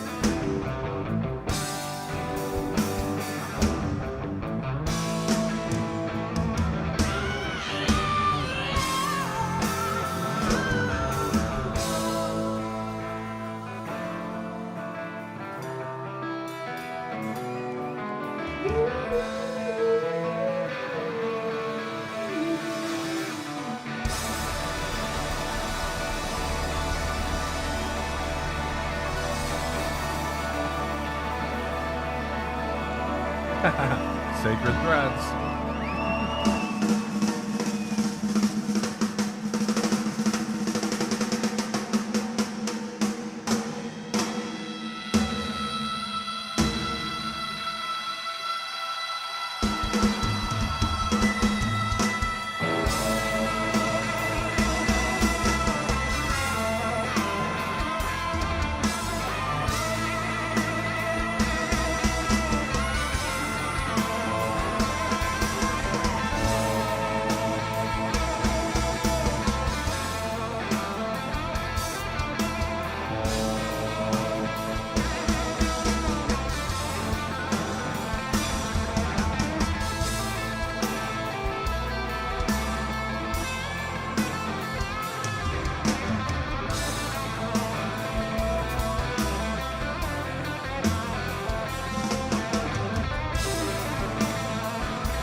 Sammy snuck over to the keys.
Roto. Is that Roto Tom?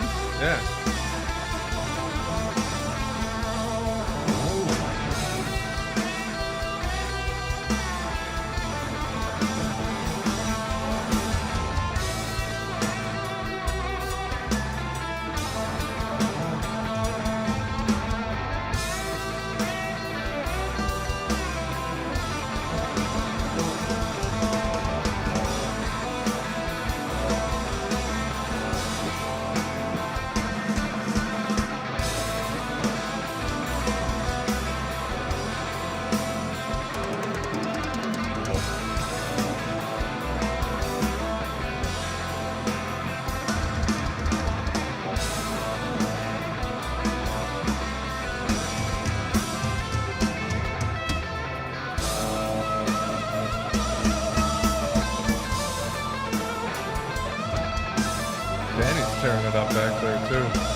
Rock and fucking roll. Yeah.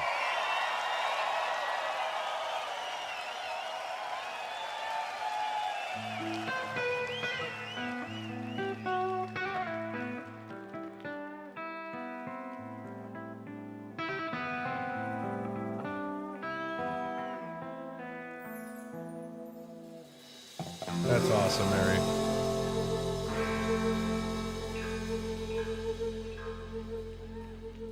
Thank you.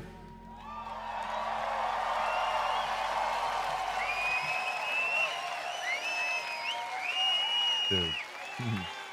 They better play that when I see them. How about one more, yeah?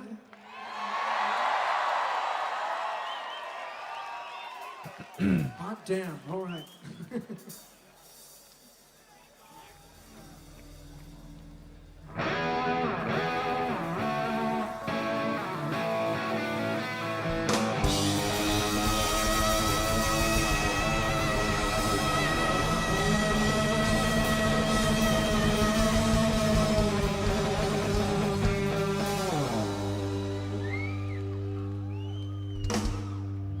Do it, Jakey.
I don't think I've ever seen guys on somebody else's shoulders.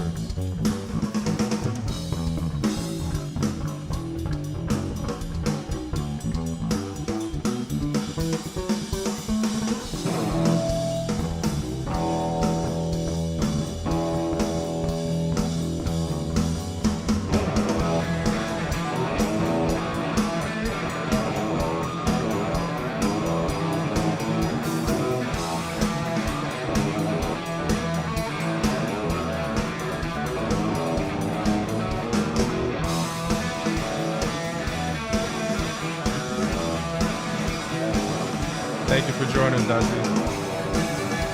Daisy.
Thank you very much. Excellent.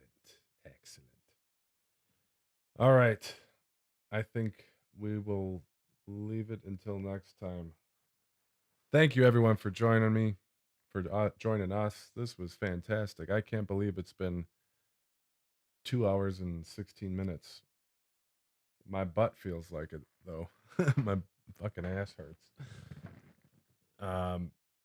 Yes, thank you, Emily, Jean, G. I think that's how it's pronounced. Seacrest, thank you. Mary, thank you. Sandy, Hannah. Group Break. Daisy. Let's see. Joseph, of course. Thanks for all your info. Yeah, I didn't expect to spend the day doing this too. Yeah, this is great. Thanks, guys. Till next time. Enjoy the rest of your Sunday. Sunday, Bloody Sunday. Signing off. This is Shotgun.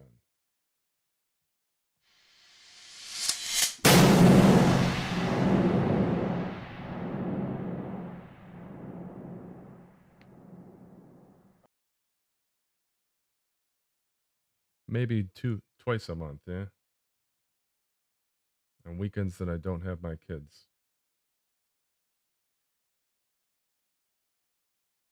Goodbye, everyone. Holy shit, 1 a.m. Wow. I went to bed at 8:45 last night.